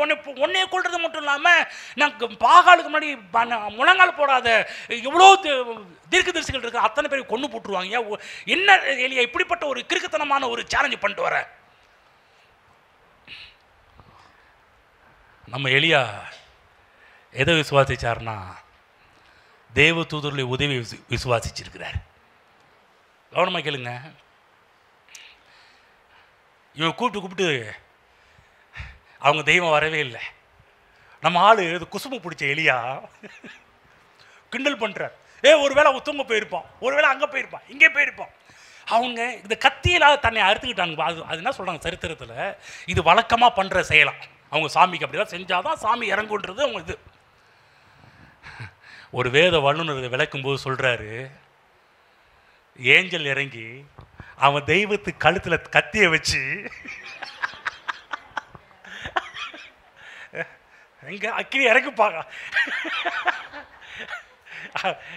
அழகா விலைக்கு சொல்கிறாரு, அவன் தெய்வத்து கழுத்திலே கத்தியை வச்சுட்டேன், இப்போ அக்கினி இறக்கடா பார்க்கலாம். நீ இறக்கிடுவ. நீ வந்து எலியா எப்படிப்பட்ட ஆள், அவன் எப்படிப்பட்ட ஆள் தெரியுமா? அவன் சேலஞ்சு பண்ணுங்க. அவன் கவர்மெண்ட் அவன் சேலஞ்சை நிறைவேற்றி எவ்வளோ வேலை நடக்குது பாருங்க. அவன் கழுத்தில் வைக்கிற வேலை. இப்போ ஆரம்பிக்கலாமான்னு சொல்லி எலியா களத்தில் இறங்கி கல்லெல்லாம் பொறுக்கி வச்சு, கர்த்தாவே கேளும் கர்த்தவிகளும் வானத்தில் அங்கே ஃபயர் வருது. இந்த தெய்வம் அக்கினி இறக்குனது போல கிடையாது. நம்ம தெய்வம் அக்கினி இறக்கும்போது அந்த பலியை மட்டுமல்ல, அது சுற்றிலும் இருக்கின்ற எல்லா விதமான தண்ணீரையும் நக்கி போட்டதுன்னு பார்க்குறோம். ஆமென். பாருங்கள், இந்த சேலஞ்சு சாதாரணமான சேலஞ்சு கிடையாது. எலியா போட்ட சேலஞ்சு. அவங்களால அந்த விஷயம் முடியும்னு யோசிச்சுப்பா. அவங்க தெய்வத்தை கண்டிப்பாக கொண்டு வந்துடுவாங்கன்னு தெரியும். தெரிஞ்சே களத்தில் இறங்குறாருன்னா எப்பேற்பட்ட ஆளாக இருப்பார். எப்பேற்பட்ட ஆள்னா தேவன் மேலே ஒரு அதீத ஒரு நம்பிக்கை. தேவன் எனக்காக யாவையும் செய்து முடிப்பார், எனக்காக வழக்காடுவார், தூதனை அனுப்பி பெரிய பெரிய காரியத்தெல்லாம் பண்ணுவார். நான் அதை தியானிச்சுட்டு இருக்கும்போது, என்ன ஆண்டவரே, இந்த வருஷமும் ஏற்கனவே 3 வாரமும் தூதனை பற்றி தான் பேசிட்டு இருக்கிறேன். சிங்கத்தின் வாயை கட்டி போட்டான்னு சொன்னேன். அக்கினியில் எரியும் போது 3 பேரை காப்பாற்ற போய் 4வது நபராக வந்தான்னு வேற சொன்னேன். இப்போ இந்த வாரமும் கர்த்தர் சொன்ன சொல்லு அப்படின்னாரு வந்து. ஆமென். என்ன சொல்ல சொன்னார்னா, உனக்கு முன்னாடி தூதர்களை நான் அனுப்புவேன். இதோ உனக்கு முன்னாடி தூதர்களை அனுப்புவேன். உங்களுடைய காரியத்தை அவர்கள் செய்து முடிப்பார்கள். உங்கள் வாழ்க்கையில் கர்த்தரான திட்டத்தை வச்சிருக்கிறார், தரிசனத்தை வச்சிருக்கிறார், நோக்கங்களை வச்சிருக்கிறாரோ அவைகள் எல்லாவற்றையும் செய்து முடிப்பதற்கான தேவ தூதன் உங்களுக்கு முன்னாடி போறாரு. நீங்கள் பயப்படாதீங்க, கலங்காதீங்க, தைரியமாக போங்க. எனக்கு முன்னாடி ஒரு ஆள் போறார். எனக்கு முன்னாடி அவர் காரியத்தை நமக்கு முன்னாடி போகும்போது அவர் எல்லாவற்றையும் அங்கே அரேஞ்ச் பண்ணி வச்சிருப்பார். ஆமென். இனிமேல் கவலைப்படாதீங்க. உங்கள் திட்டத்தை குறித்து கர்த்தர் உங்களுக்கு கொடுத்த பிளான், சில காரியத்தை எடுத்திருக்கலாம். அந்த காரியம் எப்படி முடியும், யார் நமக்காக போய் நிற்பா, யார் நமக்காக போய் பேசுவா, யார் நமக்காக போய் வழக்காடுவான்னு நீங்கள் நினச்சிட்டு இருக்கலாம். கர்த்தர் சொல்கிறாரு, உனக்கு முன்னாடி ஒரு தூதன் அனுப்பியிருக்கேன். நீ ஃபீல் பண்ணாத, மண்டையை போட்டு உடச்சிக்காத, தலையில் போய் செவுத்தில் போய் முட்டிக்காத. அவர்கள் உனக்காக எல்லாவற்றையும் செய்து முடிப்பார்கள். ஆமென். ஒவ்வொரு அதிகாரிகளை பார்க்கும்போதெல்லாம் சில நேரத்தில் அதிகாரிகள் வந்து டைரெக்டாக எதுவுமே செய்யறது. முதலமைச்சராக இருந்தாலும் பிரதமராக இருந்தாலும் அவங்களே இறங்கி காரியம் செய்கிறது கிடையாது. அவங்கள்ட்ட போய் சொன்ன உடனே அவங்க என்ன சொல்கிறாங்க, அங்கே இருக்கிற அதிகாரிகள் கூப்பிட்றாங்க, ஏப்பா இங்கே யாருப்பா அந்த ஏரியாக்கார ரெடி பண்ணி எங்கே ரெடி பண்ணிவா, ரெடி பண்ணி செய்யுங்க. அமைச்சர்களாக இருக்கட்டும், கவுன்சிலர்களாக இருக்கட்டும், அதிகாரிகள் எங்கே வா, அவங்க ஏரியாவில் பிரச்சனை இல்லை. எந்த ஏரியாலும் முதலமைச்சர் வந்து டீல் பண்ணி காரியத்தை பண்ணியிருக்கிறாரா, இல்லை அமைச்சர்களும் அதிகாரிகளும் வந்து பண்ணியிருக்கிறாங்களா? என்னங்க அமைதியாக இருக்கிறீங்க? அந்தந்த ஏரியா அதிகாரிகள் தானே. இப்போ ஆண்டவர் அப்படி தான். ஆண்டவர் எந்த ஒரு பெட்டித்தனை கொடுத்தாலும் உடனே யார்கிட்ட பிடிப்பாருன்னா, லியோவுக்கு நியமிக்கப்பட்ட ஏஞ்சல்ஸ் இன்னையே பண்ணிட்டு இருக்கிற அவன் ஏன்ட்ட பெட்டி இல்லைங்க ஆண்டவரே, அது இது ஓகே முடிச்சிடலாம் ஆண்டவரே. இந்த மாதிரி நடக்காதுங்க, இந்த மாதிரி நடக்க விட மாட்டார். இந்த மாதிரி ஆண்டவர் பிடிச்சி ஏஞ்சலை கேட்க வேண்டிய அவசியம் கிடையாது. அதுக்கு முன்னாடியே உங்களுக்கான வேலைகள் செய்து முடிக்கப்பட்டாயிருக்கும். ஆமென். எந்த ஒரு அதிகாரியில் போய் சில காரியம் போட்டு பெண்டிங்கில் போட்டே வச்சுருப்பாங்க. ஆனால் இந்த ஆண்டவர் பெண்டிங்கில் போட மாட்டார். உங்கள் ஜெபம் கேட்கப்படும். கர்த்தர் உங்களுக்கு கொடுத்த தரிசனம் நிறைவேறும். உங்கள் திட்டம் நிறைவேறும். எழுந்து நிற்போம். ஹல்லேலூயா. இதோ நான் ஒரு தூதனை உனக்கு முன்பாக அனுப்புகிறேன். கர்த்தர் இந்த மாதத்தில் சொல்கிற காரியம், இந்த மாதத்திலிருந்து இயற்கைக்கு அப்பாற்பட்ட தொடுதல்களை நீங்கள் பார்க்க ஆரம்பிப்பீர்கள். ஹல்லேலூயா, ஹல்லேலூயா, ஹல்லேலூயா. ஓ நன்றி நன்றி. இதுவரை நீங்கள் விசுவாசத்தில் வாழ்ந்தீங்க, இனிமேல் நீங்கள் விசுவாசத்தில் வாழ போகிறது கிடையாது. ஏன்னா விசுவாசம் எப்போதுமே காணப்படாதவைகள் நிச்சயம். ஆனால் இந்த மாதத்திலேருந்து விசுவாசம் கிடையாது. இதுவரை விசுவாசத்தில் வாழ்ந்துக்கிற ரிசல்ட்டெல்லாம் பார்க்க போகிறீங்க. வந்து பார்ப்பீங்க, நேரடியாக பார்ப்பீங்க, கண் கூடவே பார்ப்பீர்கள். தேவதூதர்கள் இறங்கி வேலை செய்கிறது நீங்களும் பார்ப்பீங்க, உங்கள் கூட இருக்கிறவங்களும் பார்ப்பாங்க. உங்களை சுற்றிலும் இருக்கிற எல்லாருடைய கண்களும் அதை காணும். ஆமென். ஹல்லேலூயா. கர்த்தர் கொடுத்த வார்த்தைகளுக்கு நன்றி செலுத்துவோம். ஓ ஆண்டவரே, எங்களோட பேசுனதற்காக நன்றி ஆண்டவரே. எல்லாரும் வாய்களை திறந்து கர்த்தருக்கு நன்றி செலுத்துங்க. யாரும் அமைதியாக இருக்காதீங்க. எவ்வளோ பெரிய ஒரு காரியத்தை கர்த்தர் பேசியிருக்கிறார், எவ்வளோ பெரிய திட்டத்தை அறிவித்திருக்கிறாரு. உங்களுக்கான தேவதூதனை கர்த்தர் நியமித்து வைத்திருக்கிறார். அவர்கள் உங்களுக்கான காரியத்தை செய்து முடிப்பார்கள். நீங்க கவலைப்படாதீங்க. உங்க வேலை கர்த்தரை துதிக்கிறது, உங்க வேலை கர்த்தரை மகிமைப்படுத்துறது, உங்க வேலை கர்த்தருக்கு நன்றி செலுத்துறது. மீதி எல்லாம் அவருடைய வேலை. அவர் தம்முடைய தூதர்களை அனுப்பி உங்களுக்காக காரியங்களை வாய்க்க செய்வார். உங்களை பாதுகாப்பதற்கு, தேவன் சொன்ன காரியத்தை செய்து முடிப்பதற்கான எல்லா காரியத்தையும் தேவ தூதன், உங்களுக்காக நியமிக்கப்பட்ட தேவ தூதன் செய்து முடிப்பார். ஹல்லேலூயா, ஓ ஹல்லேலூயா, ஹல்லேலூயா, ஹல்லேலூயா. அது இப்பொழுதே பார்ப்பீர்களாக. ஓ நன்றி ஆண்டவரே. எலிசாவின் கேயாசி கண்களை திறந்தது போல இங்க இருக்கிற எல்லாருடைய கண்கள் திறக்கப்படுவதாக. ஓ அவர்கள் முன்பாக போகின்ற தேவ தூதர்கள் நம்முடைய பிள்ளைகள் பார்க்கட்டும். ஹல்லேலூயா. ஓ நன்றி நன்றி நன்றி நன்றி ஆண்டவரே. ஓ ஸ்தோத்திரம் கர்த்தாவே. எங்களுக்காக அனுப்பப்பட்ட பணிவிடை ஆவிகளுக்காக நன்றி செலுத்துகிறோம். உமக்கு நன்றி செலுத்துகிறோம் ஆண்டவரே. நீர் எங்கள் மீது எவ்வளவு அன்புள்ளவர், நீர் எங்கள் மீது எவ்வளவு பாசம் உள்ளவர் கர்த்தாவே. ஓ நன்றி. எங்களுக்கு சீதனமாக கொடுத்த பணிவிடை ஆவிகளுக்காக நன்றி செலுத்துகிறோம். எங்களுக்கு என்று நியமிக்கப்பட்ட ஆவிகளுக்காக நன்றி செலுத்துகிறோம். எங்களுக்காக எழுமுகிற எல்லா காரியத்தையும் தேவ தூதர்கள் ஒன்றுமில்லாமல் ஆக்குவதற்காக ஸ்தோத்திரம். ஓ ஸ்தோத்திரம். அவர்கள் சாதாரணமானவர்கள் அல்ல, பலசாலிகள். ஒரே நைட்டில் 180,000 பேரை கொல்லக்கூடிய பவர் உள்ளவர்கள், சாதாரண ஆட்கள் அல்ல. ஹல்லேலூயா, ஹல்லேலூயா, ஹல்லேலூயா. ஓ நன்றி ஆண்டவரே. நீர் கொடுத்த தரிசனத்தை நிறைவேற்ற இதுவரை சில விஷயங்கள் உங்களுடைய பிள்ளைகளுடைய வாழ்வில் செயல்படாமல் இருக்கலாம். இன்றையிலிருந்து அந்த காரியங்கள் திரும்ப உயிரூட்டப்படுவதற்காக நன்றி செலுத்துகிறேன். நீர் கொடுத்த தரிசனம் சில நேரத்தில் அமைந்து போயிருக்கலாம், அணைந்து போயிருக்கலாம். சில தரிசனமே நினைத்து கூட பார்க்காத இடத்திற்கு போயிருக்கலாம். ஆனால் இன்றைக்கு உங்களுடைய பிள்ளைகளோடு பேசியிருக்கிறீர். நீர் கொடுத்த தரிசனம் ஒன்றும் வீணாய் போவது கிடையாது. நீர் கொடுத்த தரிசனம் நிறைவேறும், நிச்சயம் நிறைவேறும். அதை உன் கண்கள் காணும். ஏனென்றால் அந்த தரிசனத்தை நிறைவேற்றுவதற்காகவே எங்களுக்கு ஒரு தூதனை எங்களுக்கு முன்பாக அனுப்புவதற்காக நன்றி செலுத்துகிறோம். ஓ நன்றி நன்றி. ஓ தூதர்களுக்கு நான் நன்றி செலுத்தல ஆண்டவரே. தூதர்களை அனுப்பின உமக்கு நன்றி செலுத்துகிறோம் ஆண்டவரே. ஹல்லேலூயா. தூதர்களை பணிவிடையாக கொடுத்து உமக்கு நன்றி ஆண்டவரே. உமக்கு நன்றி ஆண்டவரே. உமக்கு நன்றி கர்த்தாவே. ஓ இந்த மாதத்தில் பல காரியங்கள் நம்முடைய பிள்ளைகள் தங்கள் வாழ்க்கையில் வெற்றி பெறுவதை பார்க்க போகிறார்கள். ஓ ஸ்தோத்திர ஸ்தோத்திரம். பல தரிசனம் நிறைவேறுவதை பார்க்க போகின்றோம். ஓ பல திட்டங்கள் நிறைவேறுவதை பார்க்க போகின்றோம். நம்முடைய பிள்ளைகளுக்கு நீர் கொடுத்த பல நோக்கங்கள் இந்த மாதத்திலையும் வரக்கூடிய நாட்கள் நிறைவேறப் போகிறதை நாங்கள் பார்க்க போகிறோம் கர்த்தாவே. ஸ்தோத்திரம் ஸ்தோத்திரம் ஸ்தோத்திரம் ஆண்டவரே. ஸ்தோத்திரம் கர்த்தாவே. ஒன்றும் அது ஃபெயில் ஆகாத, நிச்சயம் அது ஜெயம் உண்டாகும். ஹல்லேலூயா, ஹல்லேலூயா, ஹல்லேலூயா. நன்றி ஆண்டவரே. எங்கள் அன்பின் பிதாவே, இயேசு கிறிஸ்து நாமத்தில் நம்முடைய சமூகத்தில் இருக்கிறோம். இன்று எங்களோடு பேசினபடி எங்கள் கண்களை திறந்தபடியாக நன்றி செலுத்துகிறோம் ஆண்டவரே. நாங்கள் எப்போதும் நன்றியுள்ளவர்களாக இருக்க வேண்டும் என்ற ஒரு காரியத்தை சொல்லிக் கொடுத்தீரே. பிள்ளைகளை கர்த்தருக்கேற்ற பயத்தில் வளர்க்க வேண்டும் என்பதை சொல்லிக் கொடுத்தீரே. உமக்கு நன்றி செலுத்துகிறோம். அது மட்டுமல்லாமல் வாக்குத்தத்த செய்தியாக இதை கொடுத்திருந்ததற்கு நன்றி செலுத்துகிறோம். இதோ நான் ஒரு தூதனை உனக்கு முன்பாக அனுப்புகிறேன். உங்களுடைய பிள்ளைகளுக்கு முன்பாக உங்களுடைய தூதர்கள் முன் சென்றேன்.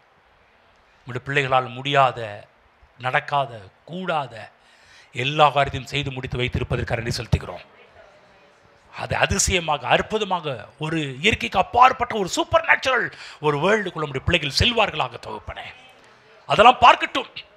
இதுவரை விசுவாசத்தில் வாழ்ந்தவர்கள் இவைகளை இந்த மாதத்தில் கண்கூடாக பார்க்கின்ற ஒரு மாதங்களாக இந்த மாதங்கள் வரக்கூடிய நாட்கள் அமைவதாக தகப்பனே. ஹல்லேலூயா. வேலை காரியத்தில் முதற்கொண்டு, பெண் பார்க்கின்ற, மாப்பிள்ளை பார்க்கின்ற காரியம் முதற்கொண்டு, நம்முடைய பிள்ளைகளுக்கு குழந்தை காரியம் முதற்கொண்டு எல்லா காரியத்திலும் நம்முடைய பிள்ளைகள் எதெல்லாம் நினைத்து இந்த இடத்துக்கு வந்திருக்கிறார்களோ அத்தனை காரியத்திற்கும் நம்முடைய தூதர்கள் இறங்கி காரியங்களை வேலை செய்வதற்கு நன்றி செலுத்துகிறோம். இந்த சபைக்கு இடம் வாங்குகிற முதற்கொண்டு, இந்த சபைக்கு கட்டுகின்ற முதற்கொண்டு அப்பாயின்மெண்ட் பெற்றப்பட்ட தூதர்களுக்காக நன்றி செலுத்துகிறோம். ஹல்லேலூயா. அவர்கள் இந்த காரியங்களை செய்து முடிக்க போவதற்காக நன்றி செலுத்துகிறோம் ஆண்டவரே. மிக பிரம்மாண்ட அளவிலே அவர்கள் எங்களுக்காக வேலை செய்வதற்கு நன்றி செலுத்துகிறோம். நாங்கள் நினைப்பதற்கும் வேண்டிக் கொள்வதற்கும் மிகவும் அதிகமாக நீர் காரியங்கள் நடப்பிக்க போகிறதற்காக உமக்கு நன்றி செலுத்துகிறோம். நீர் இறங்கி காரியத்தை செய்ய போகிறதற்கு நன்றி செலுத்துகிறோம். இங்கே வந்திருக்கிற ஒவ்வொருவரும் இயேசு நாமத்தில் ஆசீர்வதிக்கிறேன். இந்த மாதம் ஆசீர்வதிக்கப்பட்ட மாதமாக, பாதுகாப்பின் மாதமாக, தூதர்களுடைய ஒத்தாசையின் மாதமாக, தூதர்களின் வருகையின் மாதமாக, ஓ இதோ வானத்தில் ஒரு ஏணி வைக்கப்பட்டிருந்த தேவ தூதர்கள் ஏறுகிறதும் இறங்குகிறதுமாக யாக்கோபு கண்டது போல நம்முடைய பிள்ளைகளும் தேவ தூதர்களுடைய உதவிகளை இந்த மாதத்தில் அதிகமாக பார்க்கட்டும் ஆண்டவரே. நீ வரக்கூடிய நாட்களில் பார்க்கட்டும் ஆண்டவரே. ஹல்லேலூயா, ஹல்லேலூயா. இவர்கள் மட்டுமல்ல, இவர்களை சுற்றிலும் இருக்கிற ஜனங்களும் அவைகளை பார்க்கட்டும் என்று ஆசீர்வதிக்கிறேன். கையின் பிரயாசங்கள், வேலைகள், குடும்ப வாழ்வு, பொருளாதார வாழ்வு, சமுதாய வாழ்வு, எல்லா காரியத்திலும் நம்முடைய பிள்ளைகள் சிறந்து விளங்கட்டும் என்று நம்முடைய பிள்ளைகளை ஆசீர்வதிக்கிறேன். இயேசு கிறிஸ்து நாமத்தில் பிதாவே, ஆமென்.